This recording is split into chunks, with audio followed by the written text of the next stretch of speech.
Pertamina, yang pada kesempatan kali ini saya bertindak sebagai moderator yang akan memandu acara dari pembukaan hingga penutupan. Sebelum itu, saya ucapkan selamat datang kepada Pak Ari Sugiharto serta Miss Nelly yang akan bertindak sebagai pembicara kita pada sore hari ini. Serta selamat datang pula teman-temanku semua, baik dari Universitas Pertamina maupun dari luar Universitas Pertamina. Oke, akhirnya waktu yang kita tunggu-tunggu telah tiba nih teman-teman, yaitu webinar Scholarship Talk 1.0 yang mengusung topik Grasping Dreams While Exploring the World. Yang artinya apa? Selain ada bahasan mengenai beasiswanya itu sendiri, kita juga mendapatkan bonus nih, tips and trick serta bagaimana sih pengalaman dari Pak Ari maupun Miss Naili dalam menjalankan day by day-nya saat berada di UK ataupun di US gitu teman-teman. Nah, sebagai informasi aja nih, bahwa Scholarship Talk 1.0 merupakan acara kedua dari Roadshow SPI Universitas Pertamina Student Club 2020 yang terdiri dari total 4 acara teman-teman. Nah, roadshow tersebut mengangkat tema umum yaitu Building the Road to the Future, Study or Work. Nah, mengapa sih kami mengangkat tema umum tersebut? Karena menurut kami topik tersebut sangat perlu nih diketahui khususnya bagi mahasiswa tingkat akhir nih teman-teman. Apalagi biasanya mahasiswa tingkat akhir nih galau nih perihal masa depannya gitu kan. Mau kerja dulu atau mau lanjut S2. Terus kalau kerja mau kerjanya di mana nih? Mau lanjut kerja di company engineering ataupun yang lainnya. Terus kalau sekolah pun mau di mana? Terus S2-nya itu mau lanjut teknik ataupun mau beralih ke bisnis dan lain-lain gitu. Nah, oleh karena itu, dalam acara kedua kita akan fokus kepada bahasan seputar beasiswa nih teman-teman, yang telah diikuti ataupun diperoleh oleh kedua pembicara spesial kita pada sore hari ini. Nah, diharapkan dari hasil roadshow ini, teman-teman semua mendapatkan insight atau gambaran baru nih, atau lebih mendalam mengenai pilihan apa sih yang akan teman-teman jalani untuk masa depan kita gitu. Oke, tanpa berlama-lama lagi, sebelum memulai acara, marilah kita berdoa sesuai agama dan kepercayaan kita masing-masing. Nah, berdoa saya persilahkan.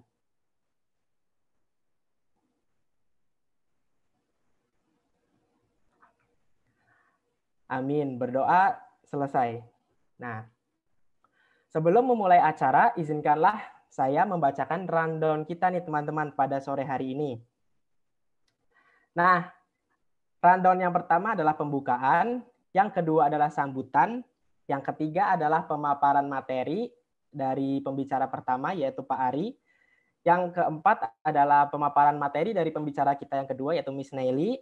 Nah, acara yang kelima adalah Q&A session, lalu yang berikutnya ada games times, dan acara berikutnya adalah penyerahan memento, dan yang terakhir adalah penutupan teman-teman. Nah, oke, acara selanjutnya adalah sambutan-sambutan nih teman-teman atau opening speech dulu nih. Nah, sambutan yang pertama akan disampaikan oleh Saudara Ardianata Aditya selaku Project Manager Scholarship Talk 1.0.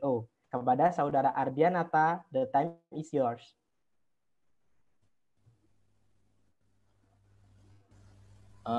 Thank you to Arsalan Umar as moderator. So, are my mic okay?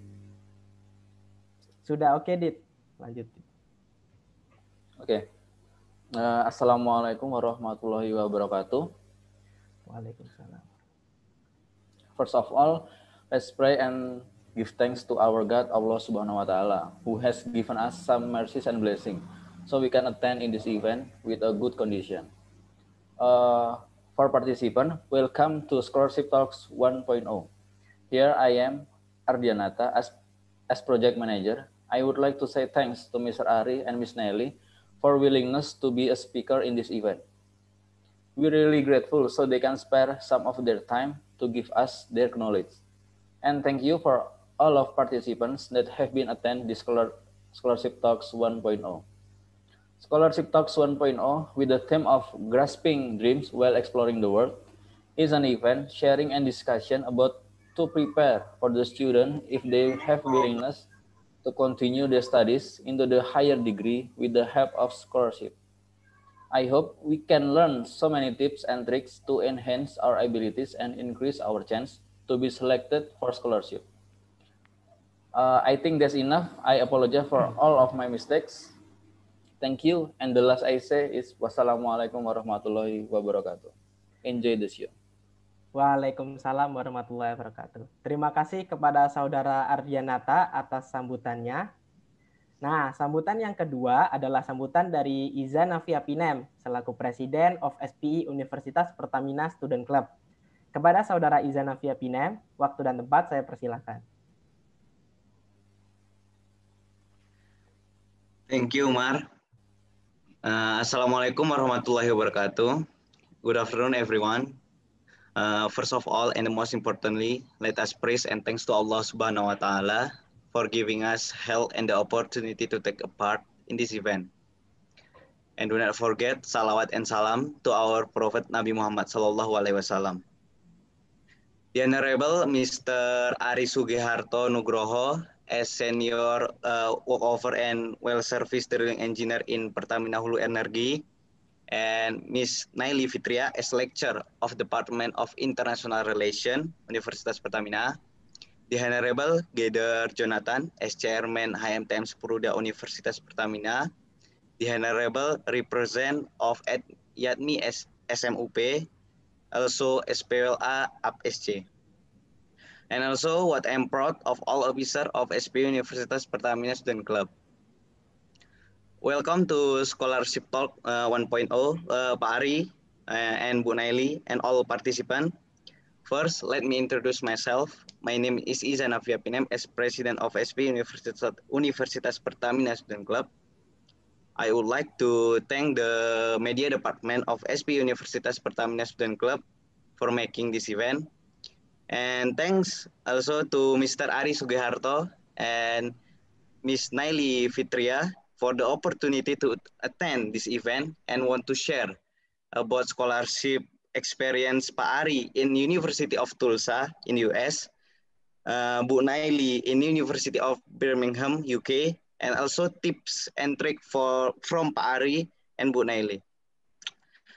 The theme of this event is grasping dreams while exploring the world, which is the purpose of this event is to provide insight or view to students who want to continue their master degree and experience while doing it, and also information about Chevening and Pertamina scholarship. Hopefully, this event will run without any problem and all participants get new knowledge. Maybe that's all from me. Wassalamualaikum warahmatullahi wabarakatuh. Waalaikumsalam warahmatullahi wabarakatuh. Terima kasih kepada Saudara Iza Navia Pinem atas sambutannya.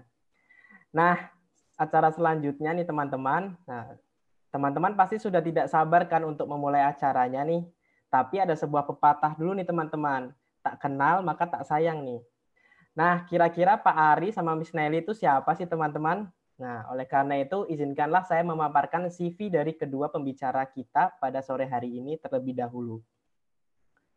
Nah, yang pertama adalah CV dari Pak Ari Sugiharto nih, Pak Ari Sugiharto Nugroho. Nah, siapa sih Pak Ari itu teman-teman? Nah, Pak Ari adalah seorang senior drilling engineer di Pertamina Hulu Energi ONWJ, dan beliau merupakan salah satu alumni penerima beasiswa Pertamina di bidang engineering di University of Tulsa di Oklahoma pada 2014. Nah, lalu CV yang kedua. Nah, pembicara kita yang kedua adalah Miss Naili Fitria. Miss Naili Fitria atau biasa dipanggil Ibu Naili, saat ini bekerja sebagai dosen hubungan internasional di Universitas Pertamina serta sebagai Kepala Laboratorium Bahasa Universitas Pertamina.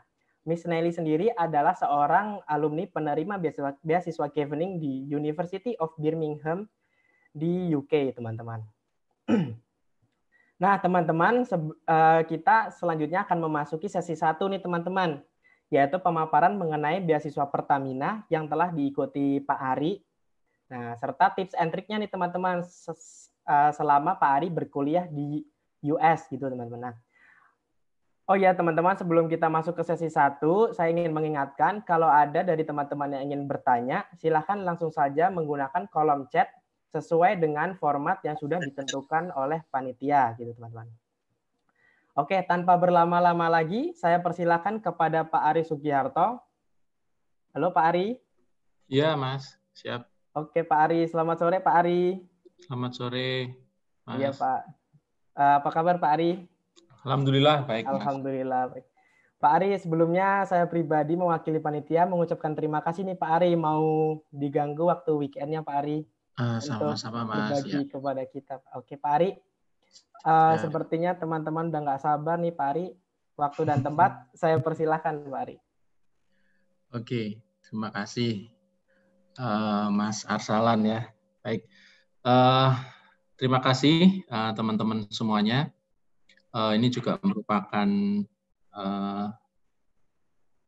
kebahagiaan lah buat saya bisa sharing ya, sharing aja di sini sih, sharing knowledge. Kebetulan saya pernah ada kesempatan ya kuliah di luar negeri. Nah, ini mungkin salah satu sharing saya, terutama untuk mahasiswa di Universitas Pertamina ya. Jadi saya sharing screen bisa, Mas, di sini, Mas? Bisa Pak Ari. Oke, aku sharing dulu ya.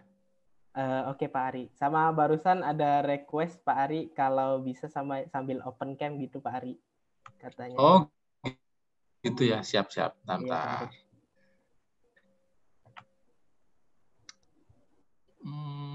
mana nih?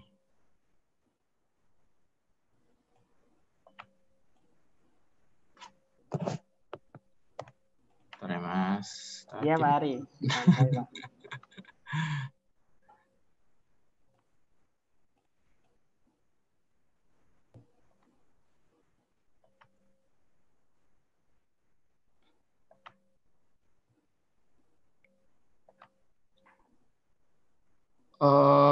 Screen saya udah muncul belum ya?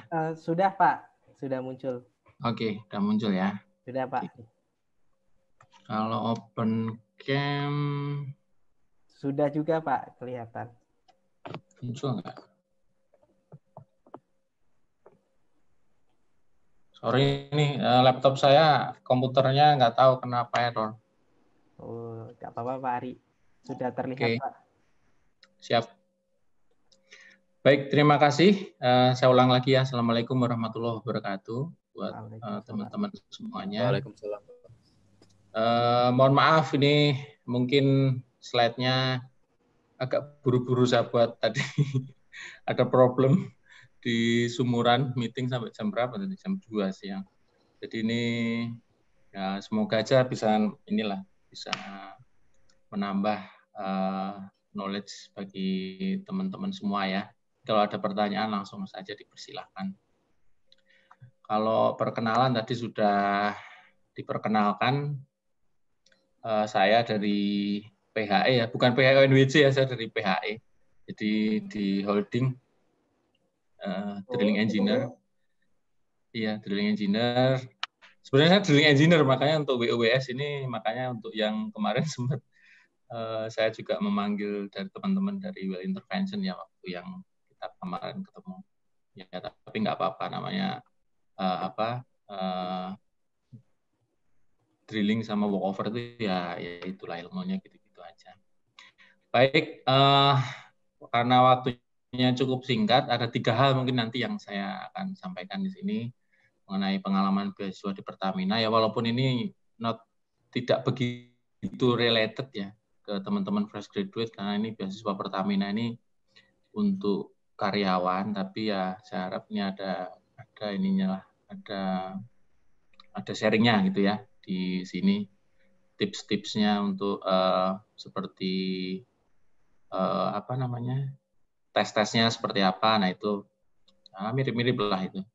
Kemudian masuk ke universitas yang diinginkan serta pengalaman kuliah di luar negeri. Maksudnya di sini ya apa yang kita harus perhatikan ya kalau kita kuliah di luar negeri. Oke, yang pertama ini beasiswa di Pertamina, ya ini crash program. Dulu saya sudah bekerja kalau nggak salah sekitar 6 tahun ya, 6 tahun di sini di Pertamina. Kemudian ada info beasiswa, kebetulan waktu itu proyek pemboran saya juga kebetulan itu sudah komplit ya, selesai. Jadi memang atasan saya memperbolehkan untuk mengikuti beasiswa ini. Nah, itu dari 5.000 karyawan yang mendaftar diambil 24 orang. Jadi dari 5.000 diambil 24. Nah, itu kan saya mikir juga, wah ini agak lumayan juga. Dan saya tanya, untuk drilling diambil berapa? Karena drilling itu dianggap teknologinya nggak terlalu berkembang. Drilling cuma diambil 1. Nah, ini tambah pusing kita kan, waduh, dari 5.000 diambil 24, drillingnya diambil 1 lagi, waduh, tapi nggak apa-apa. Nah, ini memang ada beberapa tahapan seleksi, ya seleksinya mirip dengan yang untuk seleksi masuk kerja lah ya, ada psikotes, ada wawancara, ada forum group discussion dan lain-lain. Mungkin nanti teman-teman yang mau lulus atau yang sudah lulus ya, udah ada juga yang lulus ya, anak-anak UB ya. Nah, itu juga bolehlah kalau mau nanya-nanya tips-tipsnya mengenai psikotes, mengenai itu memang ya ada tipsnya sih memang itu. Jadi walaupun psikologi itu ternyata ya bisa di engineering ternyata. Bisa rupanya itu. Jadi ya itu sebenarnya mau mengukur psikologi kita, cuman itu bisa agak kita engineering sedikit, nah biar kelihatan lebih bagus gitu misalnya. Nah itu. Nah kenapa saya kuliah lagi, yaitu karena alasan utamanya sebenarnya saya ingin merasakan kali ya suasana baru gitu di luar negeri itu seperti apa sih. Nah kemudian ya memang selain itu kan juga untuk menambah ilmu juga, karena background saya S1 ya lebih bagus kalau saya nanti bisa punya title S2 dan pengalaman sekolah di luar negeri itu kan dan full ya, full student, maksudnya enggak sambil bekerja, itu kan kita bisa fokus gitu. Nah, tadi kalau disinggung Mas Pinem tadi ya, kalau ini bagusnya sekolah dulu atau kerja dulu. Kalau saya tipe yang lebih suka kerja dulu, Mas. Kerja dulu ya, karena mengapa tuh Pak kira-kira? Apalagi ini teknik ya, maksudnya teknik itu kan berhubungan dengan peralatan, berhubungan dengan aplikasi. Engineering itu kan rekayasa ya. Jadi kalau di Indonesia mungkin kalau saya lihat juga teman-teman mahasiswa di sini kan prakteknya itu kurang ya. Jadi mungkin teman-teman belajar casing desain tapi pernah nggak lihat casing misalnya? Belum pernah kan? Nah itu dia masalahnya di sini. Belajar casing desain canggih, ngomong, wah ini L80, ininya seperti ini, koneksinya BTC. Cuman pernah lihat nggak? Belum, Pak. Nah, itu problemnya. Padahal kalau teman-teman tuh sempat kerja sebentar aja, lihat, ternyata seperti ini, bentuknya seperti ini misalnya ya. Dan nanti ambil S2 itu jadi lebih smooth. Nah, kalau saya tipenya itu pendapat pribadi saya. Tapi kalau teman-teman misalnya mau kuliah lagi itu juga bukan problem juga. Itu bisa juga kan teman-teman akan menyelesaikan S2 itu juga bisa juga. Tapi yang tadi saya sampaikan, kalau sempat kerja dulu itu walaupun sebentar itu kita bisa tahu, terutama untuk yang teknik atau engineering yang memang kerjaan kita memang peralatannya itu kita pegang, kita bangun barang yang kita buat itu, atau kita engineering atau kita rekayasa itu ada. Misalnya kalau anak-anak perminyakan ya desain sumurnya itu ada nanti. ada fisiknya itu ada. Jadi kalau bisa sih ya. Jadi lebih kebayang ya Pak? Iya, lebih kebayang itu aja Mas, lebih kebayang aplikasinya kan ilmu engineering itu kan aplikatif ya. Ilmu turunan apalagi perminyakan itu Iya betul Pak. ilmu rumusnya pun rumus turunan gitu. Rumus hidrostatik aja 0,052 kali Madwid kali kedalaman itu wah sudah rumus turunan keberapa itu, padahal hidrostatik itu kan ada rumusnya awal ya. Iya betul Pak. Ya. Nah, seperti itu contohnya, Mas. Tapi ya tidak menutup kemungkinan sih kalau teman-teman mau langsung kuliah juga nggak masalah juga. Iya. Nah, kalau di beasiswa ini memang dulu sih saya akhirnya lolos ya. Di sini akhirnya lolos, tapi memang kalau saya tuh mulai angkatan saya itu beda dengan yang angkatan Pertamina yang dulu. Jadi beasiswa Pertamina itu kata orang beasiswa paling enak katanya. Kenapa tuh Pak kira-kira? Karena apa? Kalau zaman dulu itu, bos-bos zaman dulu lah. Zaman sekarang bapak-bapak itu direktur ya. Itu setelah lolos itu langsung disuruh ke Amerika langsung. Belajar GRE sama TOEFL itu di Amerika. Bayangin, enak. Ya, enak banget itu Pak, langsung di Nah, sana Pak. Zaman dulu ya, ini saya bilang zaman dulu. Nah, pas saya itu, pas zaman Bukaren ya. Seleksinya tuh pas zaman Bukaren.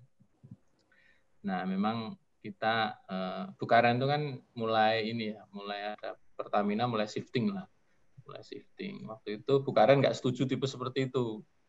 Yang dia kasih hanya 1 lembar kertas. Saya dikasih langsung. Ini saya kasih kalian satu-satu, 24 anak ini saya kasih satu-satu. Kalau kalian lolos ke 4 universitas yang kita minta, itu kalian akan kita bayarin ya. Kalau enggak ya maaf, berarti hangus ininya tiketnya. Jadi cuma 4 ya Pak? 4 universitas dulu kalau dari Pertamina Mas, ya Tulsa, Texas, Austin, sama di Colorado School of Mines. Keren-keren semua itu Pak, 4-4-nya ya Pak. Ya memang itu sih, memang universitas itu tendensinya memang ke oil and gas, memang 4 universitas itu ya.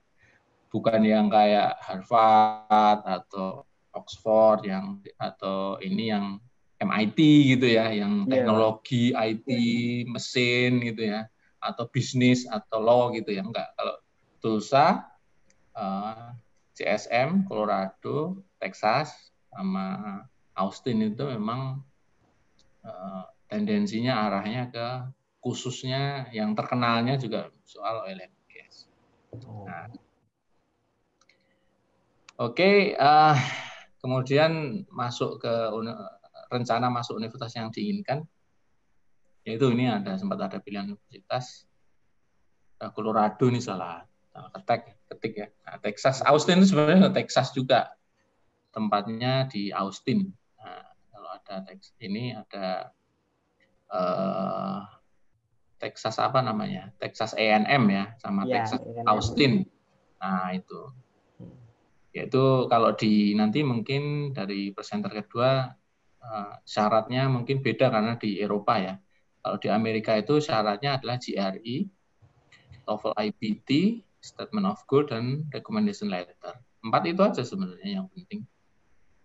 Nah, ini yang saya sampaikan, Statement of Goal ini harus orisinil ya, harus orisinil. Tapi kalau ini kayaknya ada juga di Eropa, ini harus sesuai passion dan ketertarikan, serta kecocokan dengan dengan jurusan yang akan kita ambil. Saya sebenarnya pernah daftar di Texas A&M dan dinyatakan gagal. Karena yaitu saya statement of goal-nya ya, jadi saya di Texas A&M itu tidak diterima karena walaupun GRE dan TOEFL saya sebenarnya lumayan ya, maksudnya masih masuk lah. Cuman statement of goal saya kayaknya waktu itu bikinnya agak asal-asalan. Saya pikir, wah ini statement of goal apaan sih? Ya udahlah, saya ketik-ketik, copy paste saya ambil dari internet dan lain-lain. Nah, rupanya itu tidak boleh ya, harus orisinil. Makanya ini saya tekankan harus orisinil. Karena di sana itu mereka punya plagiarism engine ya. Jadi kalau kita copy paste atau apa itu ketahuan. Nggak tahu apakah di sana di-run atau enggak, atau seperti apa ya. Tapi tips saya sih harus orisinil dari teman-teman semua. Bikin aja nggak usah terlalu yang muluk-muluk. Yang penting orisinil, yang sesuai passion, ketertarikan, dan kesesuaian dengan jurusan yang kita ambil. Kalau bisa lagi, lebih bagus lagi, kesesuaian dengan profesor yang akan jadi pembimbing kita. Karena di sana kan tujuannya sudah mulai ke riset ya. Nah, kalau recommendation letter juga sangat penting ini. Sangat penting. Kalau di luar negeri itu recommendation letter itu nggak semua orang ngeluarin ya. Kalau di Indonesia kayaknya gampang ya. Recommendation letter kita keluarin apa. Nah, ini dulu saya memberanikan diri, iseng aja saya. Karena saya tahu recommendation letter ini sangat penting. Saya minta recommendation letter kepada Direktur Utama Pertamina, Bu Karen waktu itu, dan Direktur PHI, Pak Salis. Oh, Pak Salis. Dikasih tuh Saya Pak berarti, enggak, Pak. ya, nah, nanti tulus ya kalau dikasih ya. Enggak ya. Aku nggak apa-apa nyari yang lain gitu kan. Saya email aja beliau berdua dan dua-duanya dapat respon positif ya. Wih. Nah, ya nggak apa-apa kan kalau orang-orang yang apa ya, kalau Pak Salis, Bu Karen itu kan orang yang ya, terkenal ya, bahkan di luar negeri pun terkenal mereka. Jadi wah kalau ada recommendation letter dari orang-orang seperti itu tuh udah sangat ini ya, sangat menolong gitu. Iya, Nah, Pak. jadi ya, nah di awal-awal di Texas saya recommendation letter asal-asalan cuma dari manajer saya, dari mana gitu. Nah, pokoknya itu sangat penting. Nah, kalau bisa ya cari recommendation letter nggak perlu banyak, cukup 2 atau 3, tapi dari orang yang benar-benar penting dalam karir atau studi teman-teman semuanya. Kemudian kalau GRE dan TOEFL IBT ya belajar. Kalau GRE harus belajar, memang ngulang lagi lah ini. Tapi sebenarnya simpel, kalau itu diulang-ulang jadi gampang.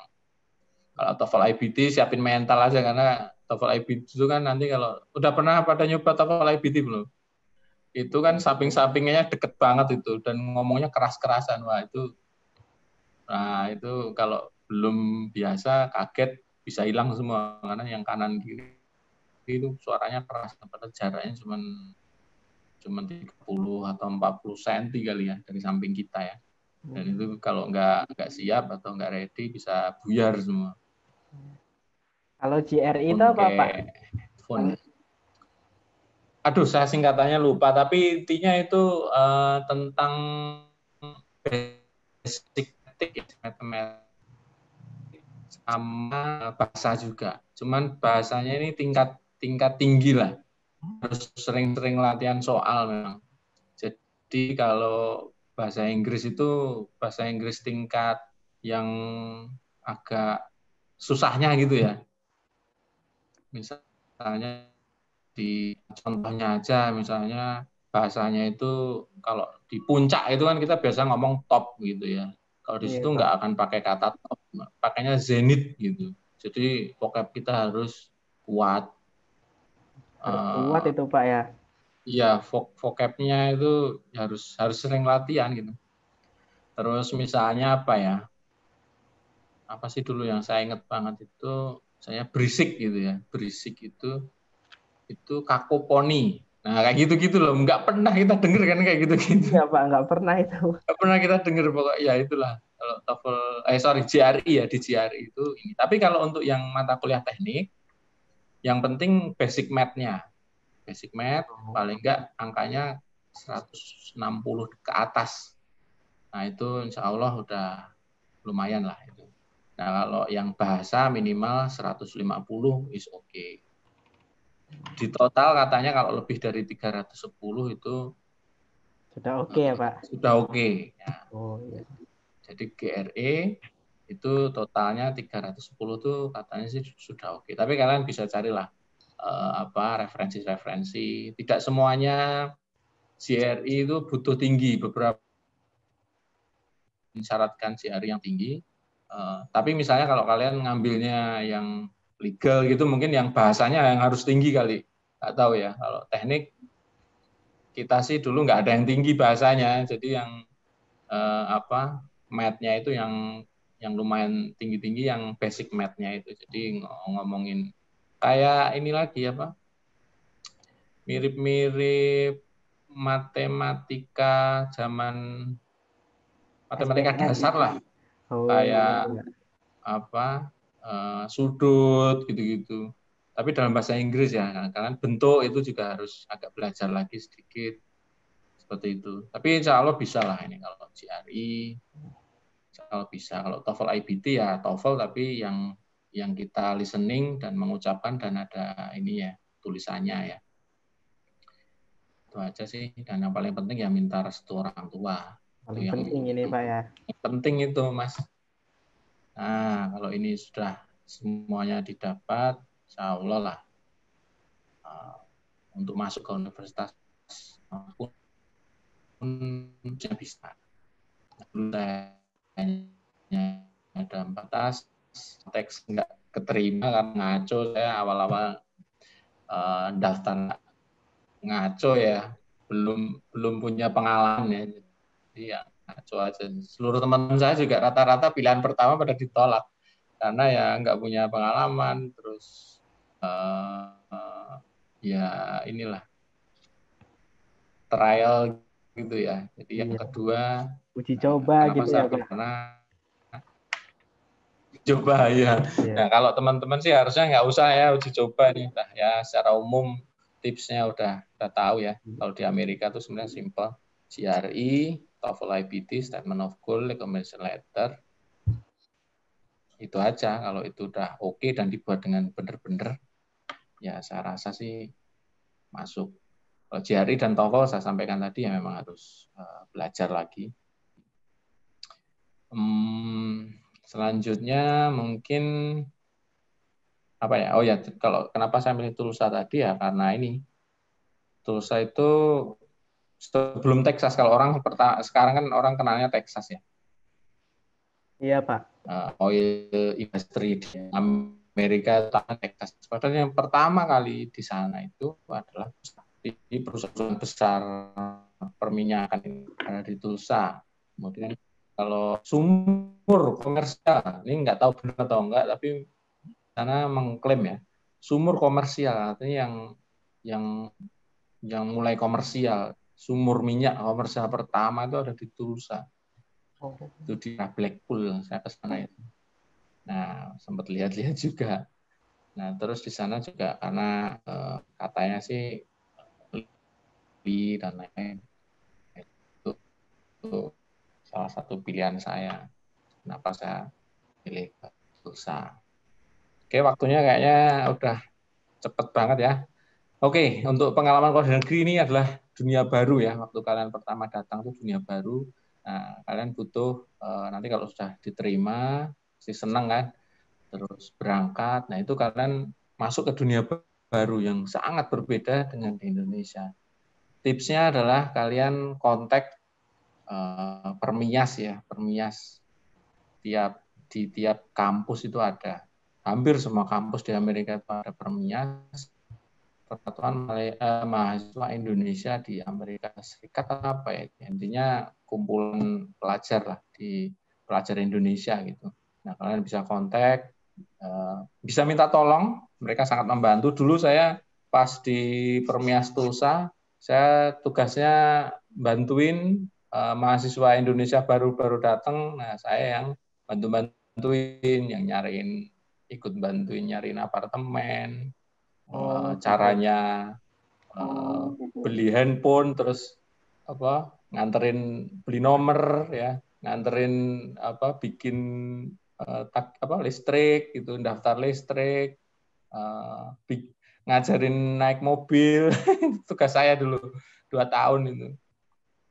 Ngajarin mobil sampai dia dapat SIM, itu anak-anak S1. Nah, itu. Jadi erat banget ya Pak, pertemanannya itu sangat erat gitu. Iya, karena nggak banyak ya Mas ya. Jadi ya sampai sekarang pun masih sering berhubungan, masih ya kadang-kadang ketemuan gitu ya. Seperti itu. Kemudian ya itu Mas, banyaklah ada kalau makan di mana, kalau terutama kita yang Muslim ya, ngasih tahu mana nih yang halal gitu ya Pak. Yang halal mana, sana mana. Nah itu. Nah di situ pentingnya di dunia baru ini kita punya teman ya langsung. Nah itu saya sarankan sih kontak di Permias, dan mereka tuh ya udah biasa mereka membantu teman-teman yang baru datang gitu ya. Itu udah biasa. Kemudian sistem pendidikan yang berbeda. Nah itu agak, kalau saya lihat itu berbeda ya kalau di Amerika dengan Indonesia ya. Makanya saya coba terapkan waktu saya kuliah mengajar di Universitas Pertamina. Saya tuh lebih menekankan pada intinya yang penting kalian tuh mudeng gitu ya. Intinya mudeng, ya udah itu aja intinya. Yang penting tahu ya Pak gitu Yang Pak. penting paham ya. Iya, boleh nanya apa aja, boleh beda pendapat apa aja. Kalau ada PR, saya ingat waktu itu di sana tuh kalau kita kan PR nanya dosen kan aneh ya. Iya, Kalau di sana itu nggak tahu ya kalau di universitas lain, tapi di Tulsa itu nanya PR itu, Pak ini gimana sih ngerjainnya? Nggak apa-apa di sana itu. Saya juga kaget. Ini PR-nya susah banget nih homework-nya. Ya udah tanya dosen aja, kata teman saya. Hah, emang boleh? Coba aja ke office hour-nya. Dan mereka punya office hour ya. Ini kalau mereka bisa ditemui jam berapa sampai jam berapa. Itu boleh kalian mau ngobrol, mau apa, mau nanya mata kuliah, mau pelajaran apa, nah itu bisa. Sama di sana itu yang paling saya sorotin adalah ini loh, alat peraganya itu loh. Mereka itu lengkap. Prakteknya lengkap gitu ya Pak berarti. Prakteknya lengkap. Oh, ya Universitas Perminyakan ya, di sana punya rig, bayangin. Wis. Punya rig nongkrong. Sini ada simulatornya gitu kan. Mau iya, lihat Pak. arus ya, kalau kita kan mau lihat arus yang turbulen atau Aminer gitu ya. Aminer itu seperti apa, mereka punya pipa kaca panjangnya hampir 100 atau 200 meter, itu bisa naik sampai 90 degree, pipa kaca ini, dan kita bisa lihat pakai kren itu, pakai ya ada yang angkat itu mau di titik mana kita lihat, di atasnya, di bawahnya. Ada yang bubble flow, kita bisa bubble flow tuh kayak gini tuh. Kalau kita kan biasanya digambar. Keren Makanya itu saya Pak. banyak apa? Keren ada itunya langsung Ya, lihat. makanya saya di UP kan juga lebih suka menunjukkan video ya, biar Pak. bisa lihat gitu. Nah itu.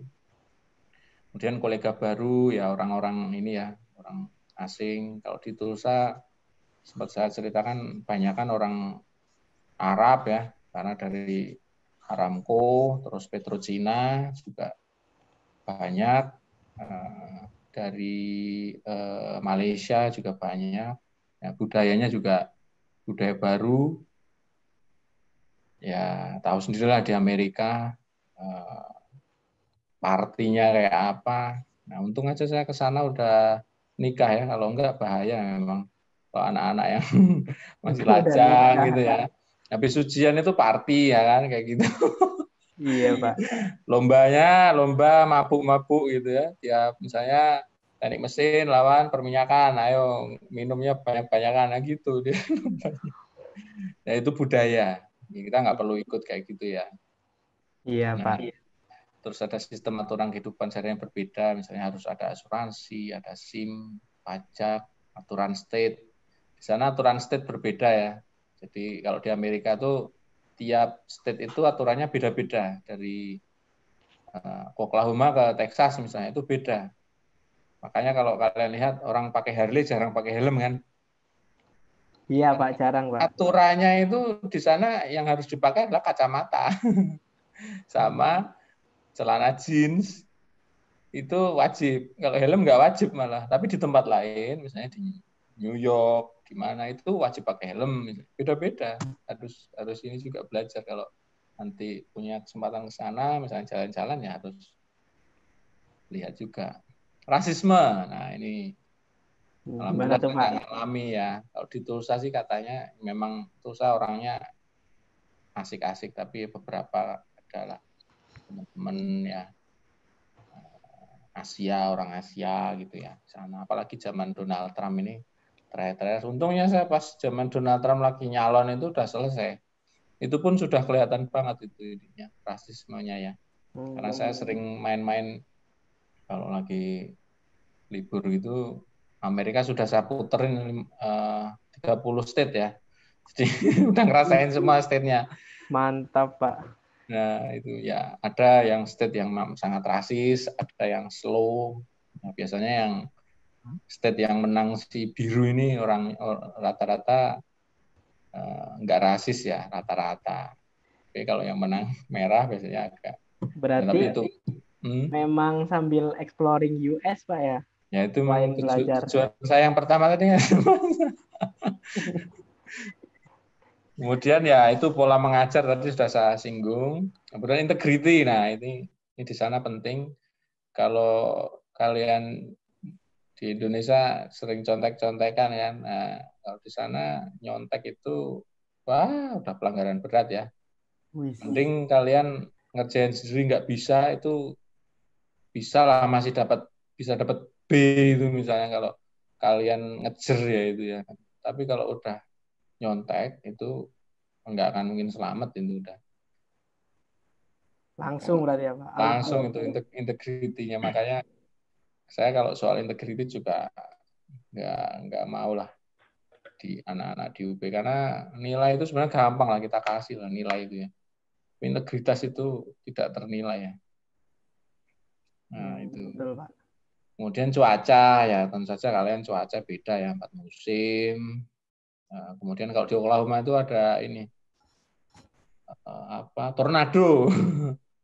Iya Pak. Serem Bahkan tuh. ininya lambangnya di Tulsa itu selain company man atau golden driller itu golden hurricane. Ya itu.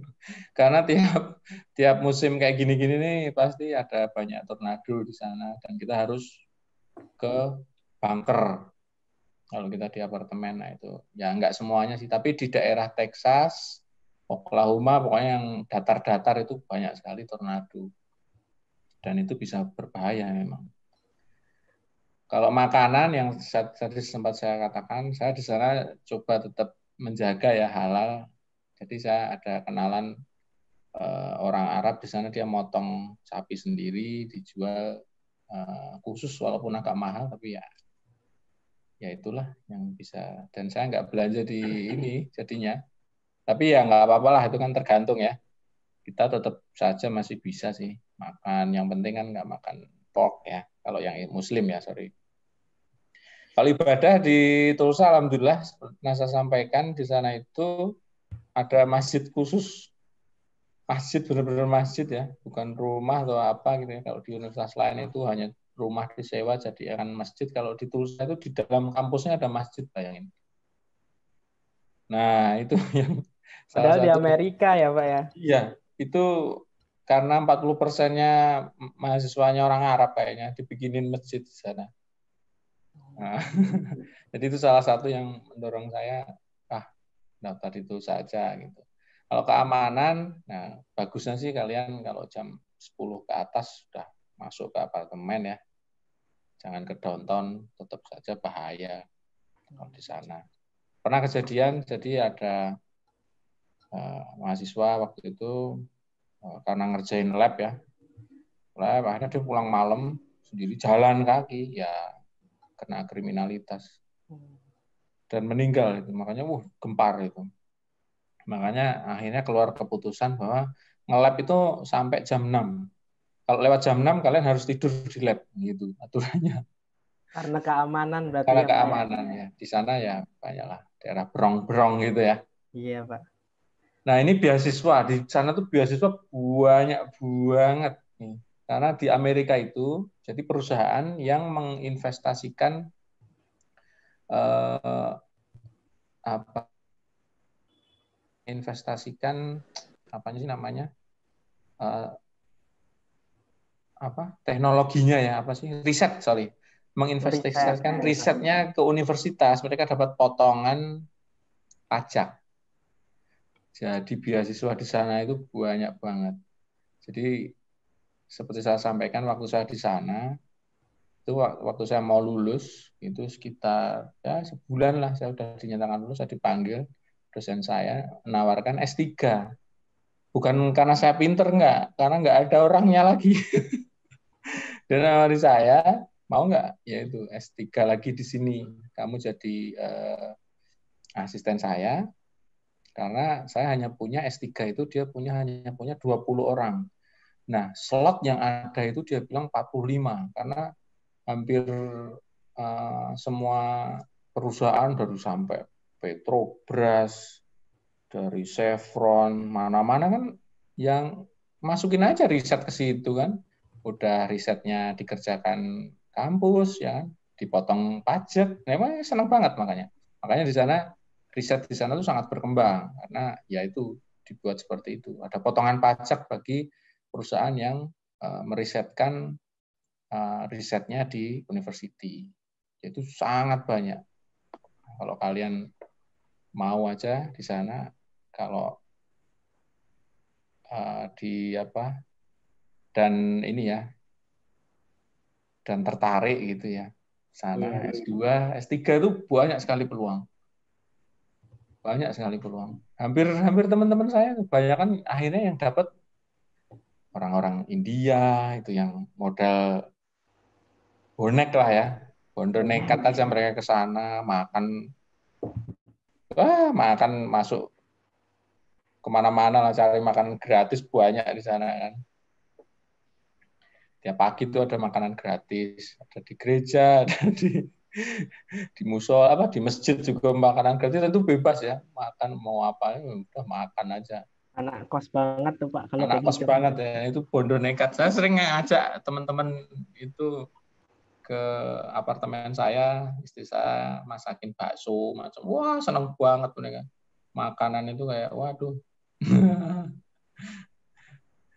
Kasih Indomie, wah langsung ini dia. Senang semua tuh, Pak. Senang banget itu Indomie. Ya, kemudian tingkat kesulitan kuliah termasuk bahasa, menurut saya untuk teman-teman di Indonesia ini saya pastikan nggak akan ada kesulitan lah. Menurut saya ya. Iya, Pak. Ya, kalian terbiasa semua dipelajari ya. Kalau di sana kan orang spesifik ya. Kalian sudah tahu. Mungkin perlu adaptasi ya sebulan, 2 bulan lah untuk listening ya. Saya dulu awal-awal listening itu mau setiap kuliah tuh pusing karena listening kan harus fokus ya. Iya. Fokus ini dosennya ngomong apa gitu ya. Tapi itu hanya sebulan. 2 bulan itu sambil nyatet gitu udah paham dia ngomong apa.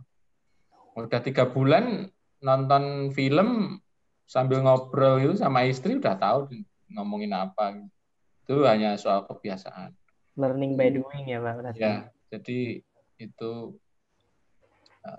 simple lah. Jadi kalau teman-teman mau ke S2 tadi ya, kalau mumpung sekarang, dan di sana tuh saya kasih bocoran dikit, bule-bulenya itu nggak terlalu suka engineering. Mereka lebih suka bisnis gitu ya, law gitu ya, hukum gitu. Jadi kalau kalian ketemu orang bule yang masuk engineering, berarti biasanya orangnya pinter memang. Nah gitu. Tapi dalam satu kelas itu paling 20% gitu aja. Jadi kesempatannya itu cukup besar. Musuh kita banyak kan malah dari India, dari Bangladesh gitu ya. Kalau di Tulsa itu. Oke, Pak Ari. Ya, Mungkin karena waktunya sudah oke, ini, siap.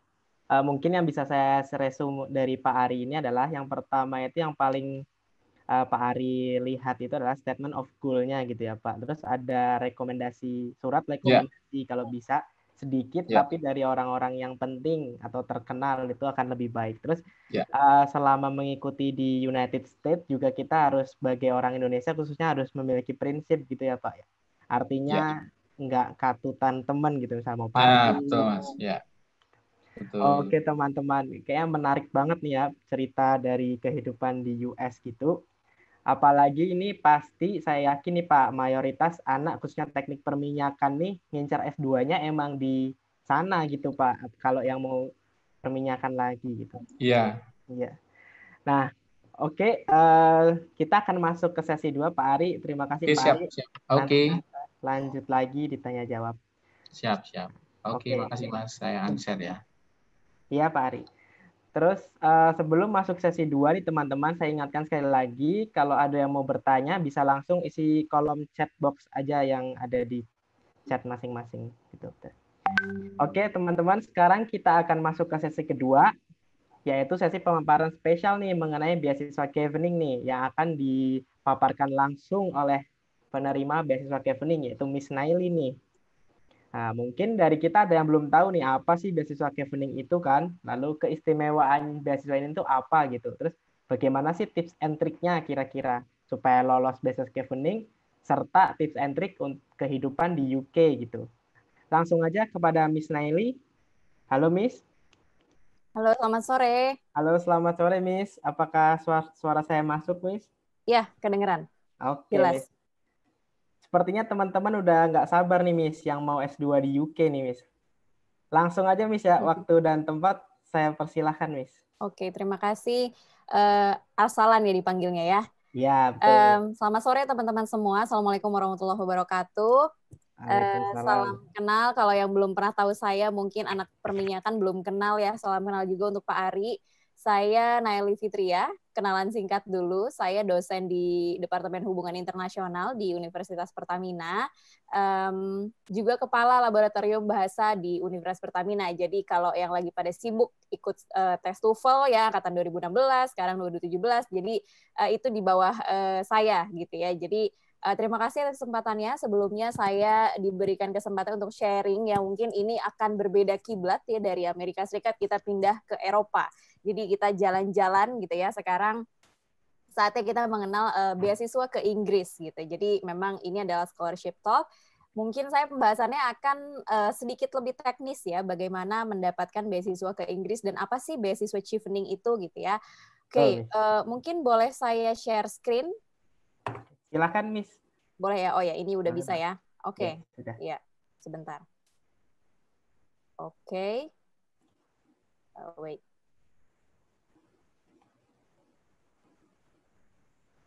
Ya, jadi ini slide yang saya ingin paparkan ke teman-teman semua ya dalam waktu semoga singkat tidak terlalu lama.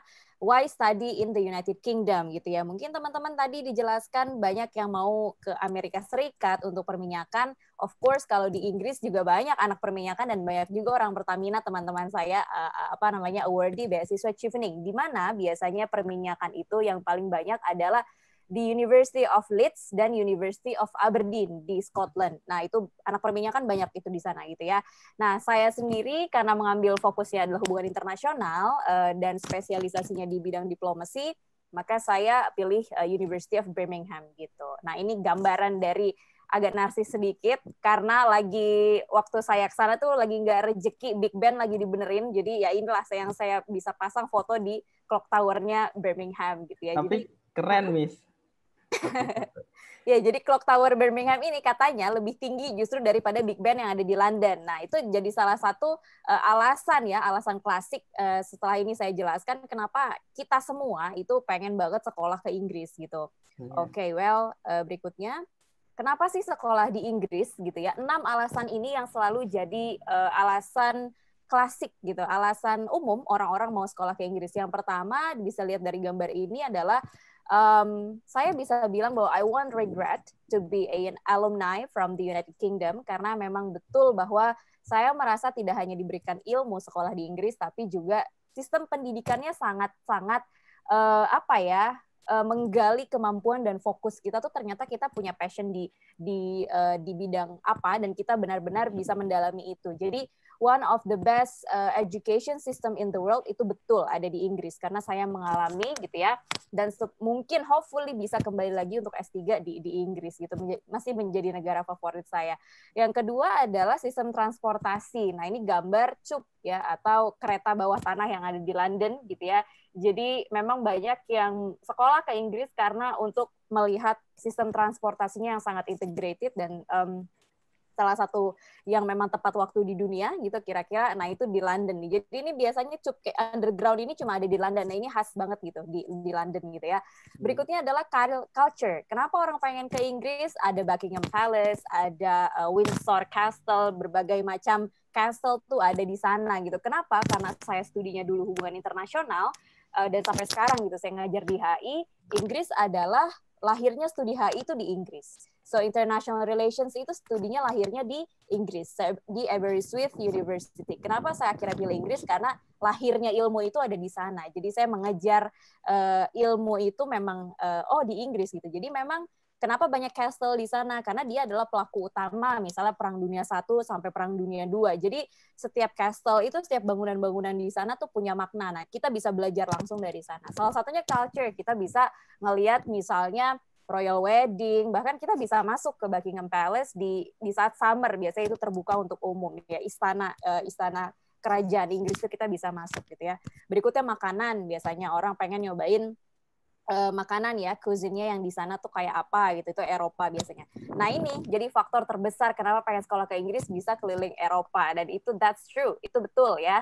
Tapi jangan ditulis, jadi jangan ditulis alasan ini kalau kalian apply beasiswa, tulis esai, jangan, karena nggak akan diterima ya, karena kalian tuh di sana mau sekolah bukan mau jalan-jalan. But you will go for that traveling of course, karena saya mengelilingi juga 8 sampai 9 negara Eropa gitu ya, karena waktunya saya hanya 1 tahun, jadi alhamdulillah dapat kesempatan keliling Eropa juga. Nah, itu salah satunya ya. Nah, berikutnya adalah sistem pemerintahan di Inggris, lagi-lagi mungkin ini background-nya karena studi saya HI gitu ya. Political parties, Inggris adalah negara yang cukup stabil gitu ya, kita bisa bilang cukup stabil sistem pemerintahannya, meskipun digoyang dengan berbagai isu seperti Brexit dan lain sebagainya, migrant crisis, tapi dia adalah salah satu negara yang cukup tangguh gitu ya, cukup bertahan dari zaman ke zaman, dan sistem pemerintahannya keren gitu. Jadi makanya saya studi ke sana. Ini 6 alasan klasik teman-teman, kenapa teman-teman tuh jadi alasan why do you want to study in the UK, dan ini biasanya yang tertulis di motivation letter atau essay yang dibutuhkan ketika kalian apply for university and also apply for the scholarship gitu ya. Oke, next. Nah, apply to UK University, ini step by step guide-nya. Harus apa yang disiapin, harus ngapain gitu ya. Nah, jadi yang harus dipahami adalah beasiswa ke Inggris tuh ada 2 kalau dari Indonesia ya. Yang pertama LPDP, of course, itu. Yang kedua adalah Chevening. Nah, beasiswa Chevening nanti akan saya jelaskan. Intinya kalau ke Inggris melalui 2 proses yang berbeda. Jadi kalau kita lihat, saya kurang begitu paham mungkin kalau Amerika, tadi mungkin sudah dijelaskan oleh Pak Ari. Kalau Australia, misalnya kalian mau apply Australia Awards, itu diurusin. IELTS-nya diurusin, daftar kampusnya diurusin, kalian tinggal daftar, tunggu beres, mereka ngurusin pihak beasiswanya. Tapi kalau misalnya di Inggris, 2 hal yang berbeda. So, kalian daftar university-nya sendiri, daftar beasiswanya sendiri, gitu ya. Kalau ditanya mana duluan yang harus didaftarkan, apakah sekolahnya dulu, apakah beasiswanya dulu, saran saya barengan, gitu ya. Saran saya barengan, dan juga supaya kita tidak terburu-buru nanti ketika mendekati deadline, gitu. Nah, step by step-nya. Ini yang pertama, apa saja yang dibutuhkan untuk apply beasiswa ke Inggris? Yang pertama adalah, mungkin ini overall mirip ke seluruh negara yang kalian mau apply, ini mirip, required documents-nya hampir semuanya sama ke seluruh negara, yang dibutuhkan tuh sama. Yang pertama, motivation letter, ini macam-macam. namanya ada yang bilang letter of intent, ada motivation letter gitu ya, statement of purpose, semuanya sama. Intinya adalah motivation letter maksimal 2 halaman, no more than 2 pages. Kenapa? Siapa sih yang akan baca gitu ya motivation letter kita ketika kita apply, yaitu dosen di sana. Karena kita apply untuk S2 nanti ya, dosen di sana dan juga international office. Biasanya international office itu dan mereka akan mempertimbangkan ini dan kita tidak boleh menganggap remeh penulisan esai ini. Karena kalau misalnya esainya asal-asalan, it can be a factor that you will be rejected by the university. Kayak gitu. Nah, kalau rejected by the university, kamu nggak dapat LOA, ya kamu nggak bisa apply beasiswa juga. Kayak gitu ya. Lalu berikutnya, rekomendasi 2 surat rekomendasi. Kalau misalnya kalian sudah nanti bekerja, terus mau daftar ke Inggris gitu ya, 1 baiknya dari atasan dan 1 dari dosen di universitas. Kalau jarak lulusnya tidak terlalu jauh ya. Kalau misalnya fresh graduate, dua-duanya boleh dari dosen di S1 gitu ya. Juga boleh misalnya kalian aktif di organisasi apa, itu juga boleh surat rekomendasinya gitu ya. Karena apa rekomendasi ini salah satunya kalau bisa dapat dari dosen ya, karena apa kita di sana kan mau sekolah ya. Jadi dari pandangan dosen kita waktu S1, kita tuh performance-nya kayak apa sih waktu studi. Jadi yang di sana bisa baca, oh ini anak ready untuk sekolah di luar negeri, kira-kira seperti itu. Lalu translated certificate of graduation and transcript by sworn translator. Kalau dari university, kalau dari kampus nih Pertamina punya versi yang bahasa Inggris, maka kalian nggak perlu untuk translate karena sudah official transcript. Tapi kalau misalnya nanti transkripnya itu yang dikasih dari kampus ketika lulus hanya bahasa Indonesia, maka kalian perlu ke penerjemah tersumpah untuk translate ijazah dan juga transkrip kalian. Ya, untuk di Inggris IELTS minimumnya 6,5. IELTS minimum 6,5 gitu ya, with no more than tidak di bawah no less than 6 in each part. Jadi di IELTS itu kan ada listening, speaking, writing sama reading ya. Nah, tidak di bawah 6 untuk S2. Itu yang paling aman dan secara general dia minta 6,5. Biasanya kalau engineering itu masih boleh ada 6-nya atau ada 5,5-nya karena kalau 6,5 biasanya untuk sosial dan lain sebagainya. IELTS-nya lebih tinggi biasanya dibutuhkan untuk sekolah kedokteran, medicine, atau law, school of law, hukum. Biasanya diminta 7 untuk S2. Tapi overall di Inggris kalau kalian mau aman, 6.5 with no less than 6 itu untuk IELTS-nya. Jadi bisa jaga-jaga dan bisa siap-siap dari sekarang kalau misalnya berminat untuk studi ke Inggris. Ya. Nah, di sini if any, kalau ada di awal kalian submit ya. Ini yang saya jelaskan adalah proses dulu untuk sekolah, apply university-nya dulu ya. Dan kalian perlu pahami, university biasanya yang London-based university yang ada di London dan non-London itu biasanya beda. Biasanya yang London-based university mereka formulirnya bayar ya. Jadi bayar formulir tapi itu tidak ditanggung oleh beasiswa. Jadi kalian bisa bayar misalnya pakai kartu kredit atau pakai PayPal dan lain sebagainya ya. Sistem pembayaran internasional kalian bisa pakai fasilitas itu. Lalu berikutnya daftarlah setelah dokumen ini punya. Yang pertama kalian bisa daftar, kalau caranya independen mau daftar sendiri, silahkan melalui website kampusnya. Jadi website kampus nanti buka bagian graduate, buka di jurusannya atau di program studinya atau di fakultas biasanya gitu ya. Lalu kalian bikin akun sendiri, lalu di situ masuk untuk admission, di-upload lah itu semua motivation letter, rekomendasi, sertifikat IELTS, ijazah, dan lain sebagainya gitu ya. Atau melalui IBEC dan IDP, ini biasanya kita sudah sering dengar nih, IDP itu kan sama IBEC itu seperti agent ya, untuk membantu kita mendaftar aplikasi ke luar negeri. Nah, boleh dibantu sama mereka juga boleh. Biasanya kalau dibantu sama mereka, kalau kita lolos sampai visa pun sampai mereka tuh dibantuin di proses. Kalau sudah semuanya, kalian akan mendapatkan conditional LOA dulu. LOA dulu misalnya belum aman. Gitu ya. Jadi IELTS-nya tidak ada, itu kalian tetap bisa dapat letter of acceptance, tapi sifatnya semi diterima, belum official accepted. Ya, karena IELTS-nya belum ada. Nanti biasanya kalian akan disuruh lagi, kalian akan dapat notifikasi dari kampusnya, kalian akan diinformasikan bahwa silahkan lampirkan IELTS-nya, gitu ya. Nah, setelah IELTS-nya nanti sudah dilampirkan, berarti of course aplikasi kalian lengkap persyaratan dokumennya. ya, maka baru dapatlah unconditional LOA. Jadi LOA itu ada dua, ada conditional, ada unconditional gitu ya. Nah, unconditional ini berarti kalian sudah resmi diterima di universitas tersebut ya. Biasanya ada cap basah dari university, yaitu menjadi keabsahan ketika kalian mau apply visa. Oke. Karena visa itu butuh yang namanya LOA yang unconditional, bukan yang conditional. Ya, means kalian sudah resmi accepted di university itu. Nah, berikutnya LOA-nya akan digunakan untuk apply visa dan nanti kalian akan dapat CHAS number atau nomor ini seperti barcode gitu ya, nomor seri yang tidak boleh hilang, ini dokumen penting yang akan memberikan informasi kapan start studi dan kapan selesai studi. Nah, ini penting untuk diberitahu nanti ketika kalian apply beasiswanya karena akan dicocokkan kapan nih stipend atau uang bulanan mulai dikasih dan kapan uang bulanannya akan selesai setelah studi gitu ya, di CHAS number ini gitu. Oke, itu prosedur untuk daftar ke university-nya, ke sekolahnya ya. LOA kita sudah pegang. Next, we are talking about the scholarship. Nah, this is the UK government scholarship. This is different from LPDP. Kalau LPDP dari Indonesia, kalau ini khusus dari beasiswa dari pemerintah Inggris. Ya, nah biasanya buka itu di setiap tahunnya di 7 Agustus atau di awal Agustus, 5 sampai 10 Agustus, dan dia tutup di 5 sampai 10 November di setiap tahunnya, gitu ya. Nah, kalian beasiswa ini biasa ditunjukkan untuk para profesional muda yang sudah memiliki pengalaman kerja. Kalau ditanya apakah kalau belum punya pengalaman kerja sama sekali belum bisa daftar Chevening, jawaban saya bisa.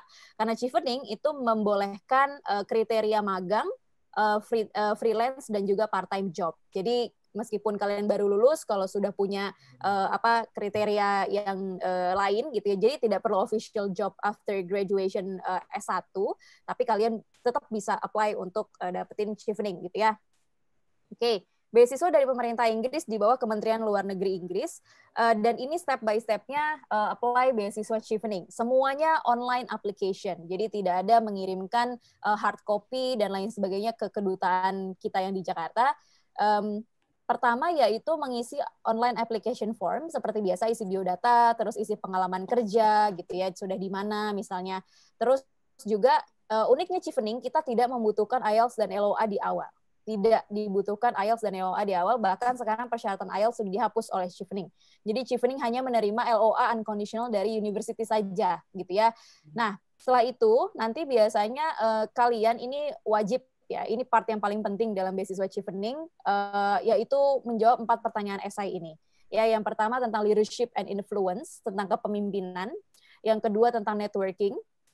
Lalu yang ketiga alasan why do you want to study in the UK, alasan akademiknya, kenapa kamu mau sekolah di sana gitu ya. Dari mulai bilang studi, dari mulai ketersediaan profesornya di sana, dari mulai sumber keilmuannya ada di sana, hal yang membuat alasan kamu gitu ya.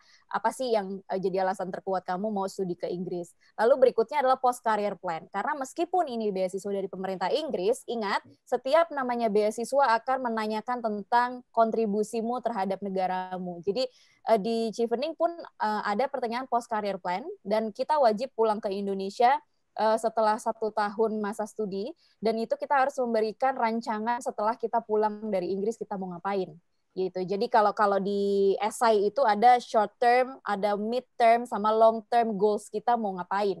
Biasanya akan kalau masuk interview kalian akan ditanya, how do you imagine yourself within 5 years from now? Jadi kamu melihat dirimu 5 tahun ke depan dari sekarang tuh mau jadi apa sih nanti kayak gitu ya. What's your dream in your life, dan hal-hal seperti itu ya akan ditanyakan di beasiswa. Apa yang mau kamu berikan untuk Indonesia gitu ya. Karena memang baiknya alasan untuk menulis esai beasiswa adalah masalah dulu yang kita cari. Ada apa sih masalah di negeri ini gitu ya? Ada apa sih masalah di organisasi kita atau tempat kerja kita nantinya? Kenapa? Ya itulah karena kalian studi mau mencari solusi untuk permasalahan yang ada di negeri ini. Itu kan fungsinya sekolah di luar negeri. Makanya kalian disekolahin ke sana untuk kembali ke sini kalian memberikan kontribusi untuk Indonesia gitu kira-kira. Nah, setelah semuanya ini disubmit, kalian akan menunggu, ini kan tutup November ya tadi saya bilang. Kalian akan menunggu hasil dari interview itu di bulan pertengahan Februari. Setelah November tutup, kita nunggu sampai pertengahan Februari. Dan interview akan diadakan di 5 kota besar, Jakarta, Surabaya, Denpasar, Medan, dan Makassar. Nah, teman-teman yang jauh dari di Jabodetabek domisilinya, biasanya akan di-refer ke tempat interview terdekat. Biasanya di hotel interviewnya gitu ya. Tapi kalau teman-teman yang di Jabodetabek pasti akan interviewnya di British Embassy Jakarta. Nah, setelah itu, apa sih tips dan triknya dalam menjawab essay chevening ini, atau dalam lolos gitu beasiswa chevening, fokus di essay.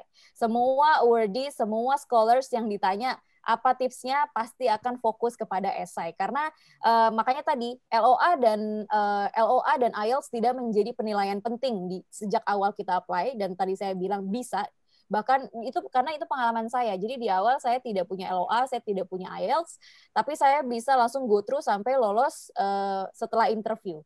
Jadi dia punya 3 status. Uniknya chevening tuh ada 3 status beasiswa ya. Yang paling tinggi itu yang pasti failed ada ya. Terus 3 status failed, reserve candidate atau kandidat cadangan, dan conditionally selected. Ya, kenapa sih ada kandidat cadangan? Ini uniknya chevening, dan selalu saya bilang kalau dalam talking scholarship talk itu selalu saya bilang kenapa kata-kata pejuang beasiswa itu memang layak diberikan kepada mereka yang dapat beasiswa, karena apa? Kayak itu ngetes banget kesungguhan kamu sampai di titik terakhir gitu. Kenapa? Ini uniknya saya menemukan itu di pengalaman saya apply chevening ya. Jadi ketika apply itu ada status reserve candidate dan conditionally selected gitu ya. Nah, ada kandidat cadangan nih ya. Alhamdulillah waktu itu saya lolos ke status yang paling pertama, yang conditionally selected. Meskipun IELTS dan LOA saya belum turun waktu itu ya.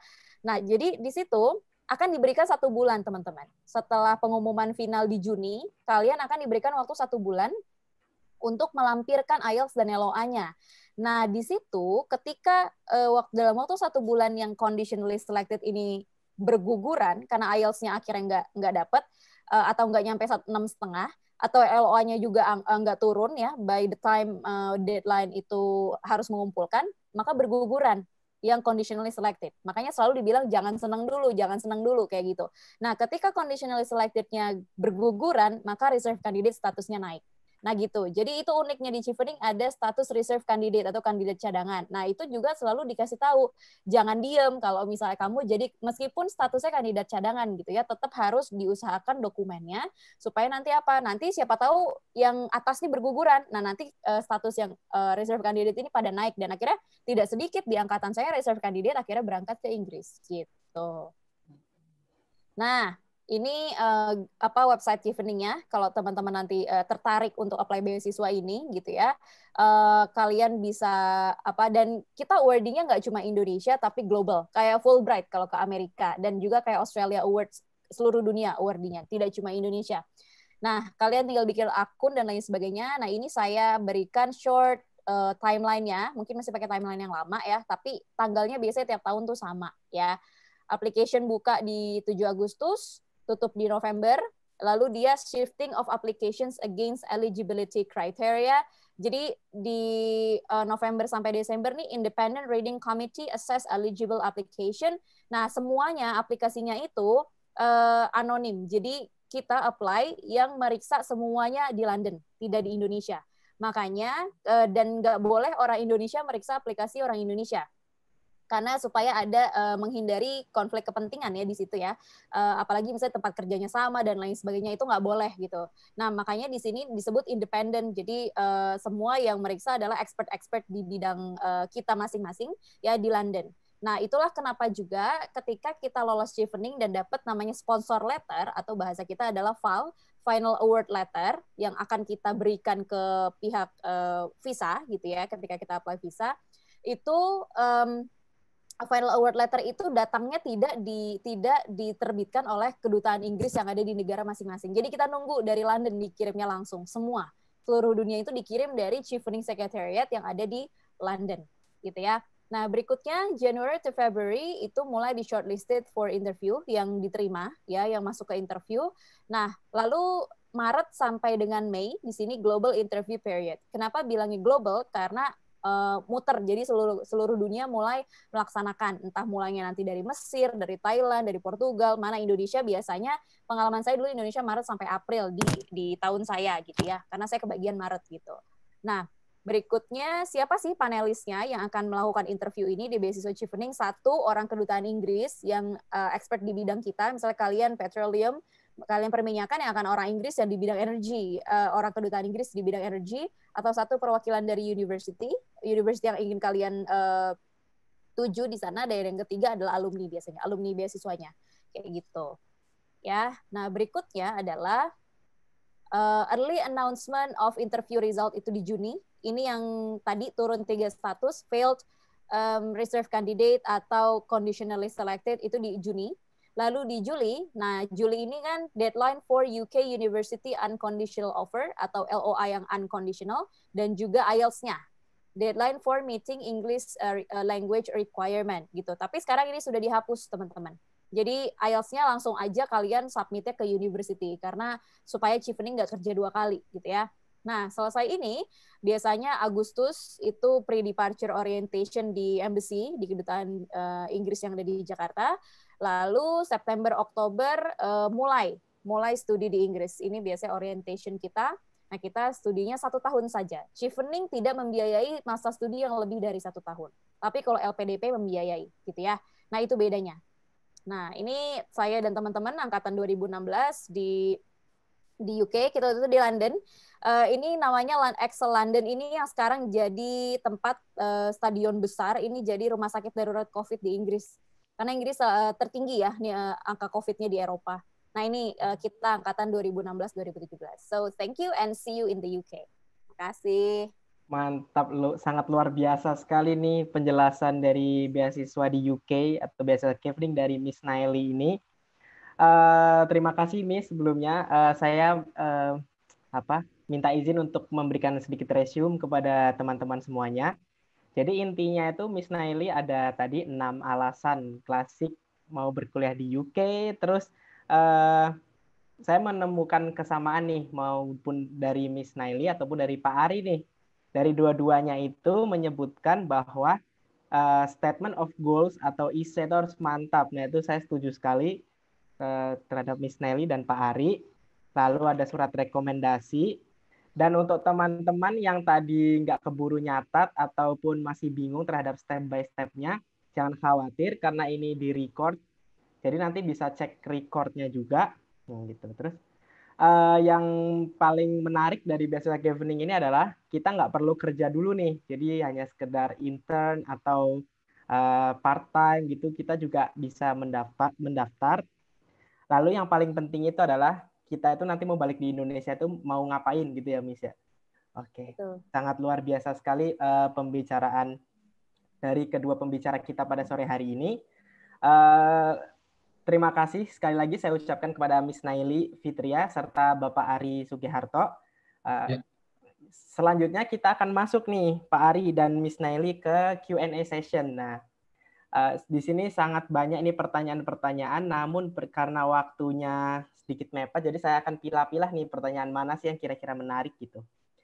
Nah, ya pertanyaan pertama datang dari William, dan saya langsung gabung nih pertanyaan dengan Gendro Wisnu Mukti untuk Pak Ari nih Pak.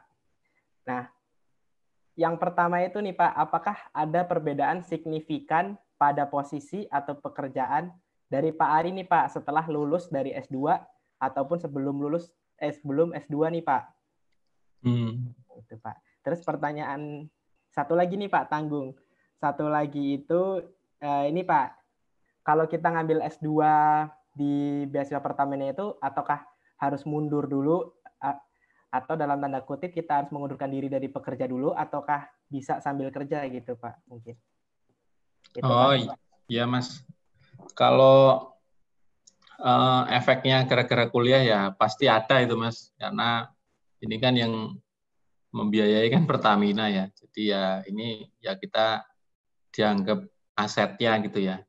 Dan walaupun ya itu bukan salah satu tolak ukurnya, tapi kalau kita lihat yang menduduki posisi puncak saat ini ya rata-rata itu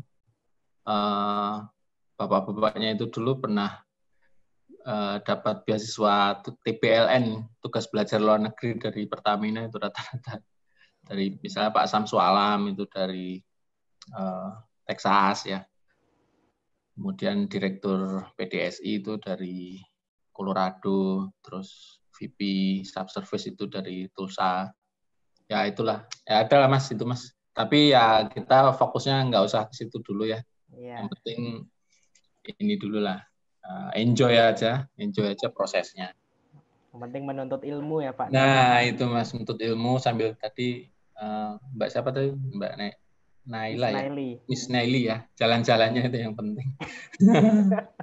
Punya pengalaman baru yaitu ya, sangat berharga itu. Yang pertanyaan kedua tadi apa Mas? Ini Pak, apakah kita harus mundur dulu dari pegawai Pertamina atau langsung gitu? Nah, ini enaknya di TBLN ini kita gajinya masih full, masih dapat ini lagi uang saku lagi. Nah, itu ini yang double combo ya Pak, berarti. Double combo itu. Mungkin beasiswa Pertamina ini paling gede kali soalnya kalau kita bayangkan ya dengan Aramco, yang teman-teman Aramco aja pada bingung. Kita asuransi kesehatannya dikasih $2.000 sebulan. Besar sekali ya Pak. Sebulan itu. Pertamina emang juara kalau soal-soal kayak gini. Untuk asuransinya aja tuh bayangin. Kalau yang lain-lain ya lebih ini lagi. Ya itulah enaknya beasiswa di Pertamina sih. Oke Pak Ari dan Miss Naili, mungkin saya langsung ke pertanyaan selanjutnya. Ini untuk Miss Naili ini Miss. Kira-kira menurut Miss Naili itu kita tuh harus start untuk S2 itu efektifnya tuh mulai umur berapa nih Miss? Apakah sebelum nikah atau setelah nikah atau kapan gitu Miss menurut Miss? Oke. Tolak ukurnya kalau pernikahan susah nih Mas. Karena kalau saya aja belum nikah gitu ya. Jadi kalau itu mah berjalan beriringan ya. Nanti juga ketemu sendiri di jalan mungkin gitu ya. Jadi bukan tolak ukurnya bukan sebelum menikah atau setelah menikah. Tergantung kebutuhan. Jadi selalu saya bilang kalau misalnya seperti Pak Ari tadi ya, banyak memang yang mau sekolah S2 lagi itu memang untuk kenaikan jabatan di kantor gitu. Dan itu apakah itu nyata, itu real? Itu betul, karena itu salah satu kebutuhan ya, kebutuhan untuk ya udah kalau misalnya kita mau naik jabatan, ada kebutuhan untuk minimal S2 misalnya untuk posisi ini, ya itu betul. Kalau di perusahaan mungkin seperti itu. Dan sama kalau di universitas kan juga seperti itu ya, di akademik gitu. Karena saya tuh background-nya bukan, saya join Pertamina baru tahun lalu, baru Juli 2019, saya sebelumnya bekerja di Kementerian Luar Negeri, staf honorer, lalu di Kedutaan Inggris. Jadi basicnya itu saya dari profesional baru masuk ke dunia akademik, bukan awalnya langsung jadi dosen, tidak gitu ya. Nah, tapi pada saat itu saya memang ketika bekerja dulu, jadi kalau saya itu kapan sih memutuskan harus S2, kalian tuh akan menjadi generasi galau ketika kalian lulus S1. Wah, ini mana dulu nih ya, S2 dulu apa kerja dulu gitu. Nah, itu biasanya bingung tuh. Ya, itu bingung tuh. Saya dulu gitu juga gitu. Jadi mana sih yang harus didahulukan? Coba dua-duanya. Beasiswa daftar, kerja daftar. Nanti mana duluan ya berarti rezekinya itu duluan. Kalau saya sesimpel itu mikirnya gitu ya. Jadi ketika kerja, nah saran saya sih kalau mau lebih greget gitu ya S2-nya itu kerja dulu. Kenapa? Karena justru kalau saya dapat inspirasi itu dari kerjaan. Nah, ketika saya bekerja di Kemlu waktu itu, saya menangani isu-isu HAM, hak asasi manusia. Nah, expertise saya sampai hari ini di HI pun tentang isu-isu hak asasi manusia, khususnya human trafficking. Nah, karena dulu kerjanya di Badan HAM ASEAN waktu di Kemlu, saya terjun lapangan, terus saya ngelihat kemiskinan, terus juga isu human trafficking itu sampai terjun lapangan kayak di pedalaman NTT, saya sampai ke pedalaman itu, dan ini yang jadi guilty buat saya. Oh, saya mau sekolah lagi nih, dan atasan saya juga bilang untuk alhamdulillahnya atasan saya mendukung ya. Jadi kalian akan menghadapi berbagai macam atasan nanti kalau kerja gitu. Alhamdulillahnya atasan saya mendukung untuk coba kamu boleh deh saya kasih rekomendasi untuk sekolah lagi supaya pemahaman tentang HAM-nya ini lebih baik lagi gitu. Nah, jadi saya mencari kasus ketika saya memutuskan untuk ini saya kayaknya butuh nih untuk sekolah lagi gitu ya. Jadi ketika dealing with human trafficking issue, saya bilang bahwa saya mau taking a part nih menjadi bagian dari ngasih solusi buat Indonesia gitu ya, dan saya butuh beasiswa untuk sekolah di Inggris. Dan kenapa ada faktor lain kenapa saya pilih Birmingham, karena studi saya kan tentang migration ya, international migration, human trafficking, dan Birmingham itu di Inggris dijuluki sebagai the city of immigrants. Jadi itu the place-nya to study secara realnya juga ada di kota itu gitu. Nah, jadi kira-kira seperti itu. Patokannya adalah kalian sudah butuh atau belum untuk studi S2. Dan faktornya banyak. Faktor butuhnya itu banyak. Bisa butuh karena benar-benar haus ilmu. Ada orang yang tipenya mau sekolah terus kan ada ya. Ada yang memang untuk kenaikan jabatan di kantor itu sangat umum bahkan gitu ya.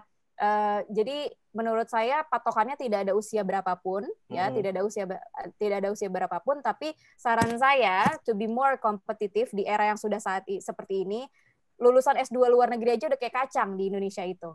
Nah, juga rebutan pengalaman kerjanya. Jadi kalian saran saya ya putuskanlah untuk nanti studi itu ya benar-benar untuk giving something for your institutions, for your country secara gamblangnya untuk Indonesia mungkin itu terlalu besar gitu tujuannya ya. Tapi ya ada sesuatu yang mau kamu tingkatkan. Betul tadi kata Pak Ari, pengalaman hidupnya tidak akan pernah bisa dibayar dengan uang.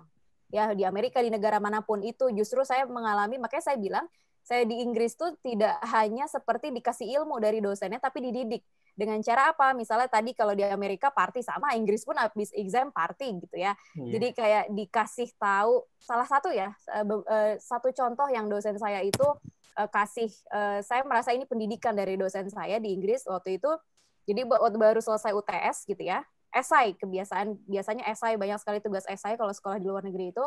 Lalu dosen saya udah nilai kita keluar gitu ya, nilai kita selesai keluar, terus dosen tuh bilang ada yang keberatan dengan nilainya, ada yang mau protes dengan nilainya, kata dosen gitu. Terus ada salah satu teman saya, nilainya nggak jelek, nilainya 70 sekian gitu ya, dan itu kan menurut saya susah dari kita yang benar-benar negara berkembang, biasa S1 skripsinya ada dari deskriptif, masuk ke negara maju yang argumentatif. Kalau buat saya ilmu sosial itu sangat menantang gitu ya.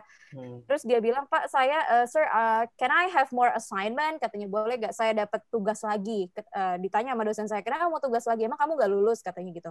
Oh, saya lulus, Pak, katanya. Tapi nilai saya cuma segini, katanya, cuma gitu ya, cuma segini, dan saya pengen dapat lebih tinggi lagi, boleh nggak gitu. Terus kata dosen saya, no, saya tidak akan memberikan remedial kepada siapapun karena saya mau mengajarkan kalian to respect your progress. Nah, dari hal-hal kecil kayak gitu.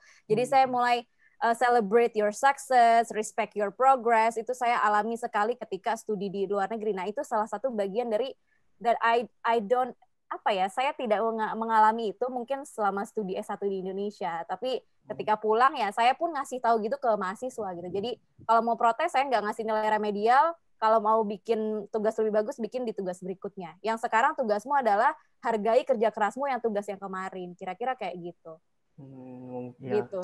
Oke, Miss, berarti kalimat nikmati prosesnya ini sangat melekat gitu untuk mahasiswa yang kuliah di luar negeri gitu ya. Iya, sangat.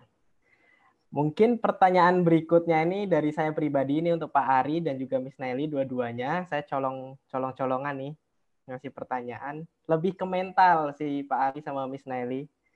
Sedikit cerita, saya aja kan dari suatu daerah di Pekalongan gitu, Jawa Tengah. Mau kuliah di Jakarta aja tuh kayak mentalnya tuh kayak aduh nanti ketemu teman-teman yang jauh lebih pintar daripada saya, gimana nanti bahasanya gimana ya gitu, itu pun udah mental gitu, apalagi di luar negeri gitu. Bisa diceritain mungkin dari Miss Naili dulu.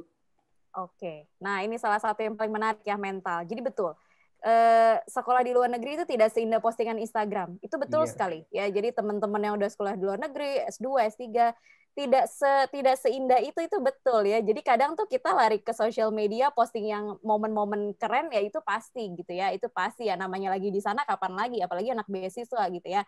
Nah, untuk mental, kalau tadi kayaknya saya dengar Pak Ari gitu udah nikah. Aduh, itu enak banget ya. Jadi there's nothing to do with loneliness gitu. Kalau saya sangat terasa gitu ya. Kalau saya sangat terasa, jadi saya tuh dulu menantang diri saya sendiri. Saya pengen apa sih? Saya pengen mandiri, saya pengen bisa masak dan lain sebagainya, biasa ya perempuan gitu ya, tapi tuh pengen udahlah gitu, nggak mikirin yang lain, pokoknya sekolah aja ke luar negeri gitu, apa yang akan terjadi nanti itu urusan belakangan. Bener aja gitu ya. Jadi teman-teman tuh tidak boleh menggampangkan yang namanya isu-isu apa ya, mungkin kalau di sana kalau di luar negeri tuh mungkin mental health ya. Jadi apalagi masih sendiri. Itu kalian akan sangat merasakan sendiri sekali apalagi sedang misalnya deadline tugas, terus gak ada temen. Kita ketemu, dan ini yang satu yang saya selalu pengen kasih tahu, jangan lupa kita punya koneksi teman-teman Indonesia di sana. Itu bisa jadi saudara kita, bahkan kita ketemu teman di sana, teman di satu rantau ya, teman merantau. Kayak gitu. Mungkin tadi kalau Arsalan bilang mentalnya gimana di Jakarta, yang saya Pekalongan, terus Ya, Jakarta betul. ketemunya anak-anaknya ngomongnya lu gue ya, gue harus gimana gitu ya kan. Nah, jadi juga, Miss. Ya kan, betul kan? Nah, sama di sana pun gitu. Jadi aduh gimana? Culture shock dan juga culture shock dan homesick itu saya rasakan 2 bulan pertama. Jadi saya sempat 1 bulan pertama itu udah pengen pulang, saya nggak betah. Terus saya bilang dari Indonesia pengen banget sampai Inggris pengen pulang lagi ke Indonesia, itu kan jadi gimana gitu ya, jadi aneh gitu. Nah terus akhirnya saya perbanyak main keluar, terus jangan sendiri. Jadi kalau misalnya tipe orang nih beda-beda, ada yang gak enak untuk sendirian, ada yang butuh teman, ada yang introvert, ada yang extrovert. Nah itu tuh kerasa banget ketika kalau saya pribadi gitu ya, ini pandangan saya ketika di sana gitu. Jadi ketika ngalamin homesick, sakit sendirian gitu ya, sama lah kalian kayak ngekos di Jakarta, cuma ini bedanya kita benar-benar nggak bisa bergantung sama siapapun. Nah, apalagi saya studinya itu waktu itu satu rumah sama PhD semua, S3 semua. Nah, saya anak master sendiri. Udah gitu mereka yang sudah 2 tahun, 3 tahun di Inggris. Jadi saya kaget kan gitu. Jadi winter blues pun ngerasain. Jadi kita nggak bisa mendina yang namanya faktor cuaca itu mempengaruhi psikologis kita. Kalian bisa baca-baca lah apa itu winter blues. Itu tiba-tiba orang bisa tiba-tiba nangis, tiba-tiba ngerasa sendiri, karena cuaca yang mempengaruhi ya, kayak gitu. Nah, jadi mental itu saran saya apapun yang terjadi hadapi. Jadi ketika saya di sana, saya bilang, ini duit beasiswa saya cukup nih buat pulang pergi lagi Jakarta, Inggris, saya bilang ke orang tua saya. Tapi orang tua saya bilang enggak, survive di sana kamu bisa bertahan gitu. Akhirnya ya udah banyakin ketemu teman, terus juga jalan di sekitar kota, di sekitar rumah tinggal, terus juga gimana cara misalnya kayak ke supermarket, di mana ini. Jadi jangan biarkan kosong ya, waktu kosong tuh kalau bisa dihindari gitu ya. Terus akhirnya nanti terbiasa ketika kapan? Ketika sudah sibuk. Itu lupa semuanya tuh. Nah, memang waktu itu saya datang itu 2 minggu sebelum kuliah mulai, jadi masih nggak ngapa-ngapain. Terus cuacanya sudah mau masuk musim dingin, ya udah aja. Kita dari sini banyak matahari, di sana di sana nggak ada matahari, gimana coba?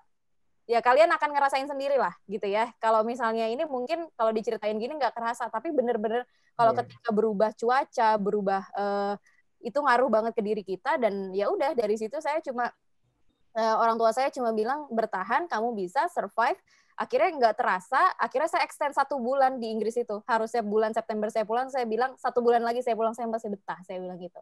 Jadi enjoy, bener tadi itu. Be mindful, kalian tuh sudah di tempat yang berbeda, ketemu orang yang berbeda. Jangan udah sampai di sana, ingetannya masih di Indonesia.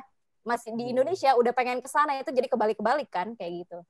Jadi itu shocking akan banyak dirasakan, apalagi Amerika Serikat, perbedaannya bisa sampai 12 jam. Kalau Inggris 6 jam. 6 jam pun suka ada kayak sedihnya tuh, kayak misalnya, di sini udah tidur, kita di sana masih bangun, kita mau telepon, nggak ada yang bisa ditelepon. Hal-hal kayak sepele, tapi itu akan kerasa gitu. Jadi ya udah nikmatin aja dengan teman barunya di sana, dengan lingkungan barunya gitu. Enjoy the journey, kira-kira kayak gitu. Luar biasa sekali nih dari Miss Naili. Intinya enjoy the process gitu ya, Miss. Mau shock, mau apapun itu, telan aja mentah-mentah, betul. Asal udah di sana ya udah manfaatin gitu ya, Miss. Betul, ya.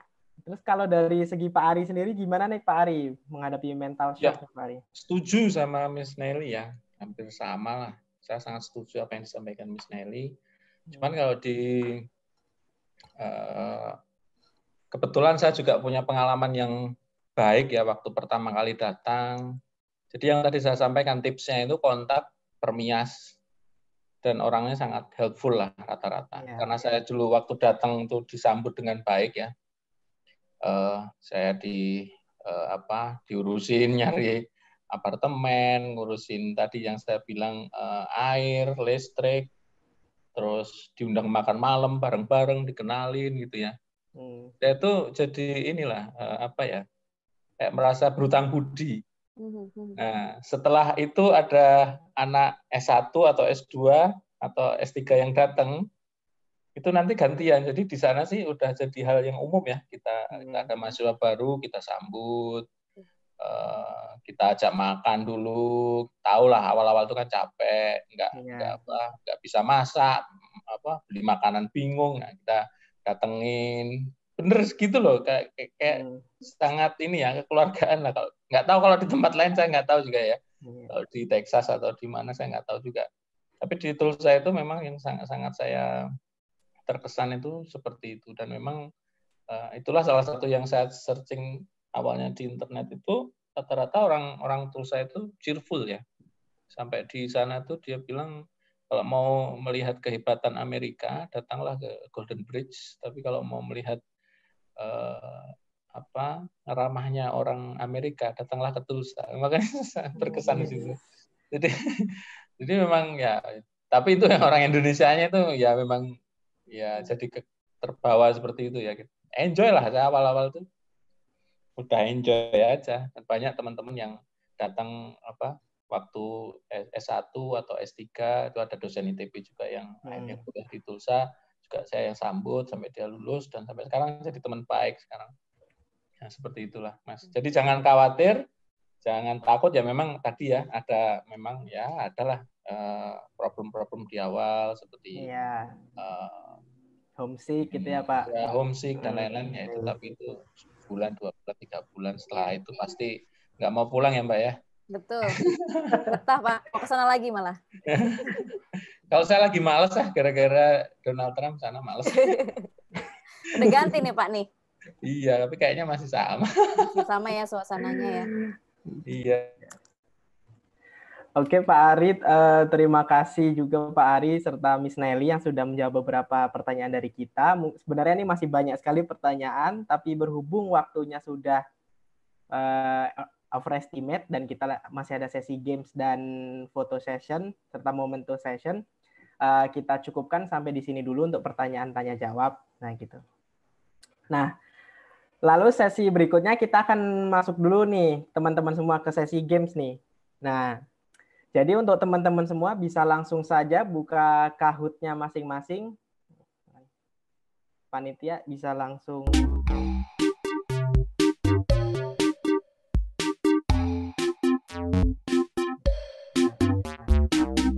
saja dimasukkan kodenya teman-teman ya. Kita tunggu hanya 3 menit nih. Akan ada hadiah spesial khusus juara 1 saja nih teman-teman.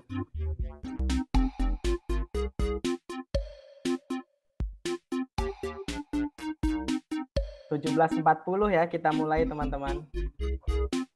3 menit lagi.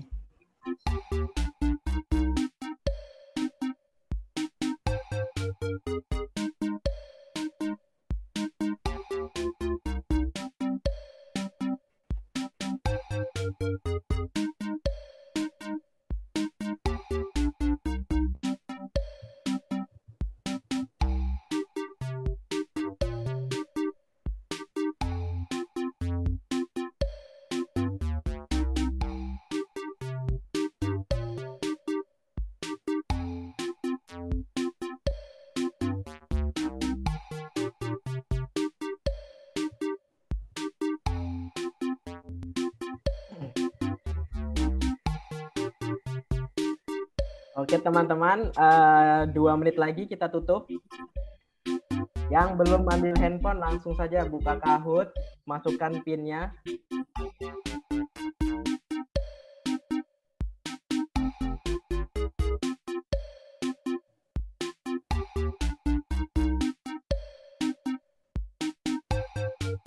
Satu menit lagi, kita akan mulai saja gamenya.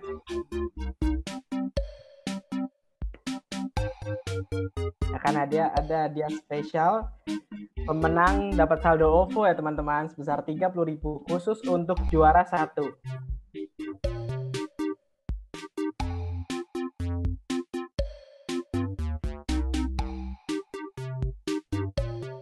(30 detik lagi ya teman-teman.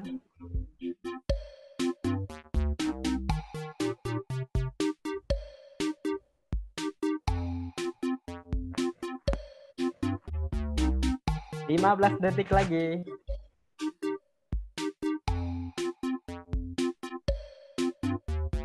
10 detik.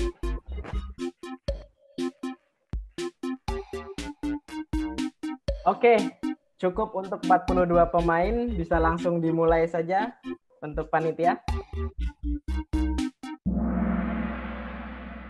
Oke. Ingat ya, hanya juara 1 nih. What is SPE ini teman-teman? Society of Petroleum Engineer, atau Pertamina Engineer, atau Petroleum E-Learning, atau Petronas Engineer nih. Masih ada yang salah, Pertamina Engineer rupanya. Aduh. Oke, nggak apa-apa, langsung aja. What is the name of this event? Scholarship Talk, Mata Najwa, Petroleum Talk, atau Kick Andy?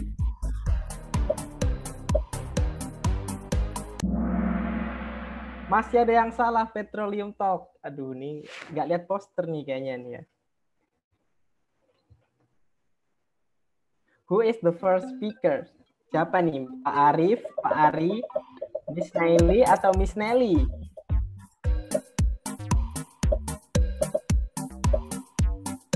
Ini bisa nyontek nih dari daftar nama yang hadir nih sebenarnya.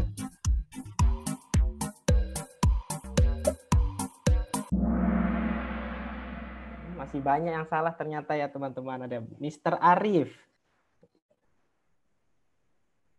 Aku masih memimpin sepertinya. Oke, who is the second speaker? Ada Mr. Arif, Mr. Ari, Miss Naili, sama Miss Nelly ini harusnya tahu dong.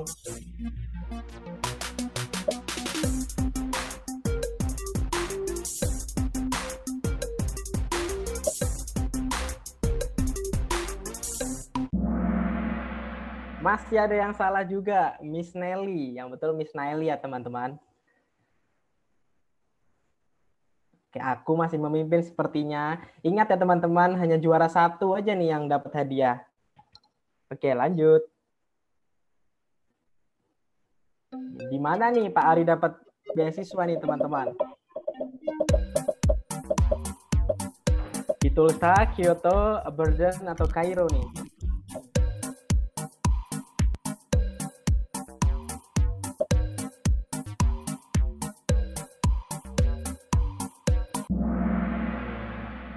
Masih ada yang salah ya berarti teman-teman. Nggak apa-apa. Apakah aku masih memimpin? Oh, sepertinya masih. Ada Tai Hyung di posisi kedua, ada Deku Wisnu nih pasti nih posisi ketiga. Lanjut.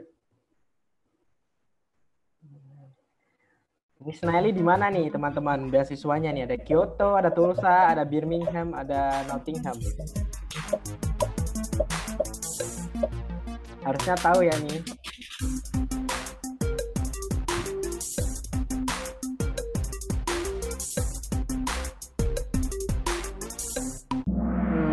Tetap ada yang salah menyebutkan Nottingham sebesar 2 orang.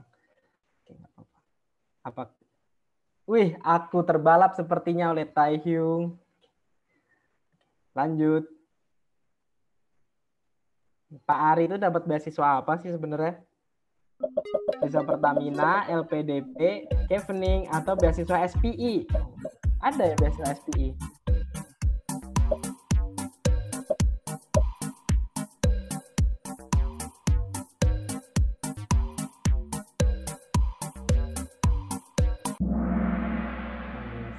Mayoritas benar ya teman-teman. Jadi Pak Ari itu beasiswa Pertamina gitu teman-teman. Oke, Tai Hyung masih memimpin sepertinya. Cuma selisih 1 poin aja nih sama aku nih. Oke, lanjut. Kalau Miss Naili di mana sih? Apa nama beasiswa untuk Miss Naili nih?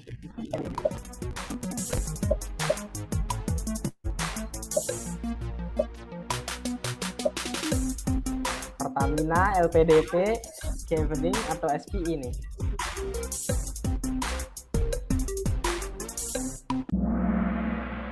Mayoritas benar ya teman-teman. Jadi Miss Naili itu dapat beasiswa Chevening namanya teman-teman. Wih, aku membalap lagi rupanya ya. Ingat ya teman-teman, hanya 1 aja yang menang. Oke. Next. Who is the moderator of this event? Saya siapa nih teman-teman? Asalan Usman, Asalam Umar, Asalan Umar, atau Asalam Usman?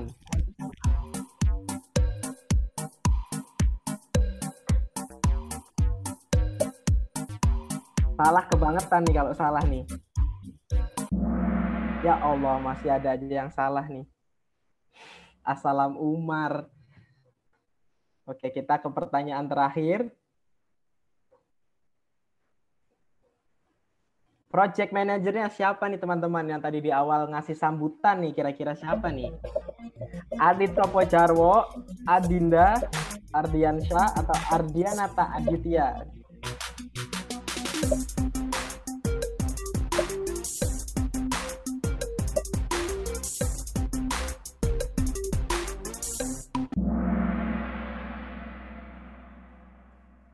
Siapa nih teman-teman yang menang kira-kira? Oh, Sarnadi Adam menjadi pemenang. Kayak saya tahu nih Sarnadi Adam siapa nih. Oke teman-teman, selamat ya untuk kepada Sarnadi Adam. Untuk Deku dan Taehyung, mohon maaf, juaranya hadiahnya hanya untuk juara satu saja, yaitu Sarnadi Adam, yang mana nama kosan di sini. Lalu untuk pemenang jangan lupa screenshot bukti pemenangnya dan nanti akan dihubungi oleh panitia. Oke teman-teman, sepertinya nggak kerasa aja nih waktu kita sudah sampai hampir di penghujung acara. Dan dalam kesempatan ini saya ingin mengucapkan terima kasih dan apresiasi sebesar-besarnya kepada Pak Ari Sugiharto serta Miss Naili yang telah menyempatkan waktunya untuk berbagi kepada kita semua di kesibukannya masing-masing. Nah, untuk sesi apresiasi yang pertama akan disampaikan oleh Saudara Izana Fiapinem. Dipersilakan untuk memberikan apresiasi kepada Pak Ari terlebih dahulu. Silakan Izana Fiapinem. Oke. Thanks, Anwar. Once again, thanks to Mr. Ari and Miss Naili for the opportunity to attend this event. From this event, I think we get a lot new knowledge or info about scholarship in UK or US and tips and trick also. And I represent SP Universitas Pertamina Student Club. Want to give a certificate for Mr. Ari. Maybe useful someday. Thank you, Mr. Ari. Thank you, Mas Iza. You're welcome. Oke, terima kasih kepada Izana Fiapinem serta Pak Ari. Lalu untuk apresiasi yang berikutnya adalah apresiasi untuk Miss Naili. Kepada Saudara Ardianata Aditya, dipersilahkan untuk memberikan apresiasi kepada Miss Naili. Kepada Adit, saya persilahkan. Thank you for moderator for giving me time to this event. First of all, I want to say thank you to Miss Nelly, so we can get a new insight about how to and what kind of scholarship in UK. That's a very good knowledge for us. I, Ardianata Aditya, as a project manager of Scholarship Talk, want to give a certificate to Miss Nelly Thank you. Fitria. Thank you. Terima kasih Adit dan teman-teman perminyakan. Thank you so much, Miss Nelly. Sama-sama. Oke, terima kasih kepada Saudara Ardianata serta Miss Naili. Nah, lalu nih kita masuk ke sesi yang hampir terakhir nih. Yang pertama kepada Pak Ari, apakah ada closing statement sepatah dua kata yang ingin disampaikan untuk kami nih Pak, atau kira-kira semacam motivasi gitu dalam menjalani hari-hari terakhir kuliah khususnya untuk semester akhir nih Pak. Silakan Pak Ari. Oke, Mas Arsalan. Dari saya sih ya ini ya, yang penting tetap fokus untuk yang akhir-akhir mau lulus nih ya, tetap fokus pada kelulusan ya, dan fokus pada di mata kuliah yang teman-teman ikuti. Saya sering sampaikan ini di mata kuliah saya, yang penting teman-teman paham, bukan jangan ngejar nilai ya, yang pertama itu. Kemudian yang soal ini scholarship ini sangat bagus sekali buat teman-teman kalau ini bisa mendapatkan beasiswa ya, seperti Mbak Naili tadi seperti itu sangat bagus. Semoga teman-teman semua ini kalau yang ingin melanjutkan studi ke luar negeri ini semoga bisa tercapai. Gitu aja Mas. Terima kasih. Oke, terima kasih Pak Ari atas closing statement-nya yang sangat memberikan kita motivasi gitu Pak. Terima kasih Pak Ari. Lalu kepada Miss Naili, apakah ada closing statement yang ingin disampaikan juga Miss untuk kami nih mahasiswa yang sedang galau nih menyiapkan masa depan kami Miss. Waktu dan tempat saya persilahkan Miss. Iya, good luck untuk teman-teman yang 2016-2017 ya, angkatan yang sudah mulai di ujung gitu ya. Tetap semangat, selalu itu yang saya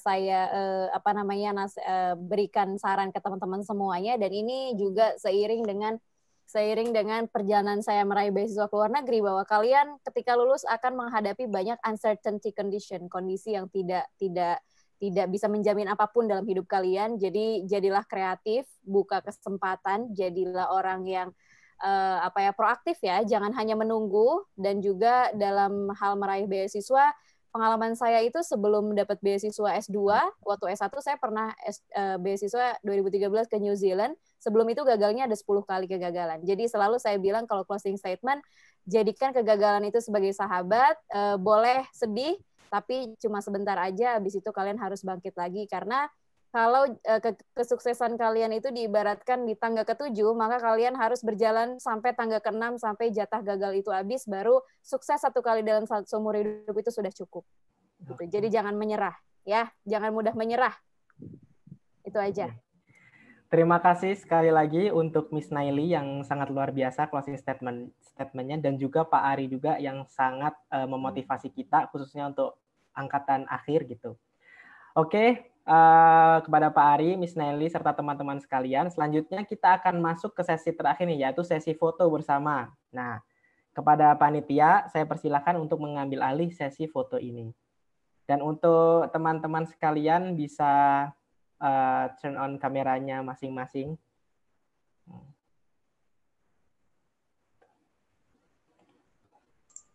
Baik, terima kasih Umar.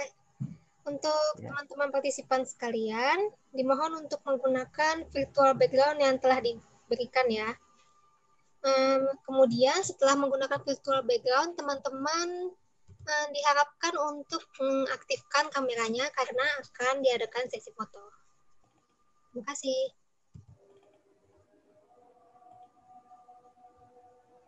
Oke, mungkin teman-teman bisa langsung on cam aja nih yang masih pada off cam gitu ya.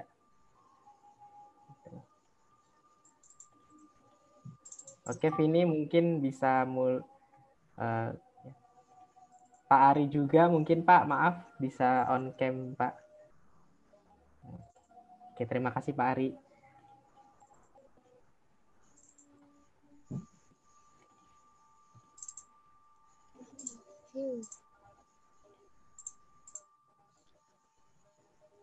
Untuk sesi fotonya akan ada 3 kali ya, supaya semuanya tertangkap di Oke, screenshot-nya. Vini. Silakan, Vini.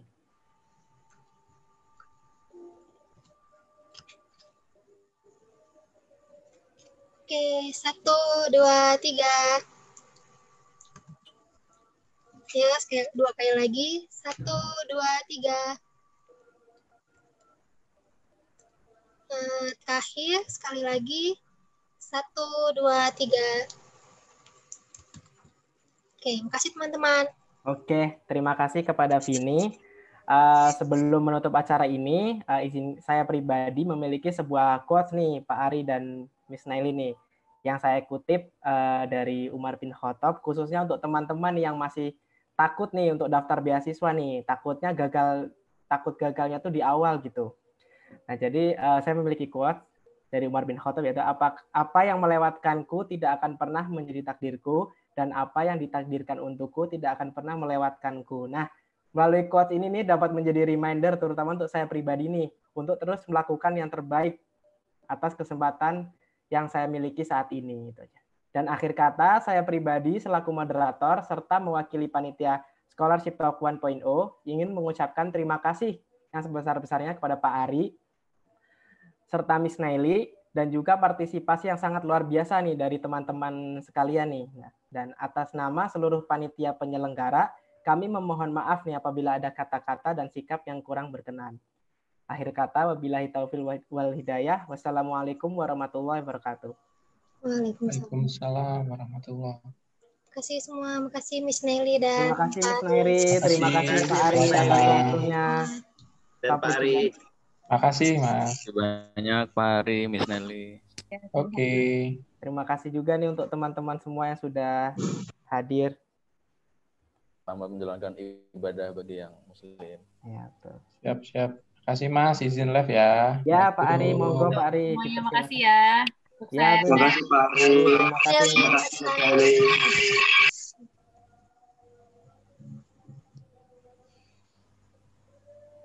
Terima kasih teman-teman semua yang sudah hadir. Jangan lupa untuk hadir di acara ketiga kita, The Realistic, tapi itu khusus Petroleum Engineering Student.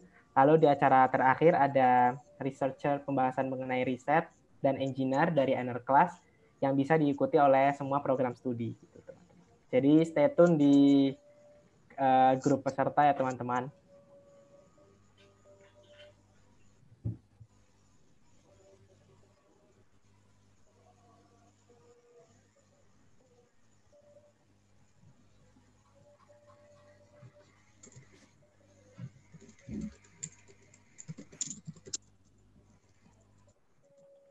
Oh ya, ini yang record siapa, Vin? Saya. Oh iya. Matiin aja kali ya.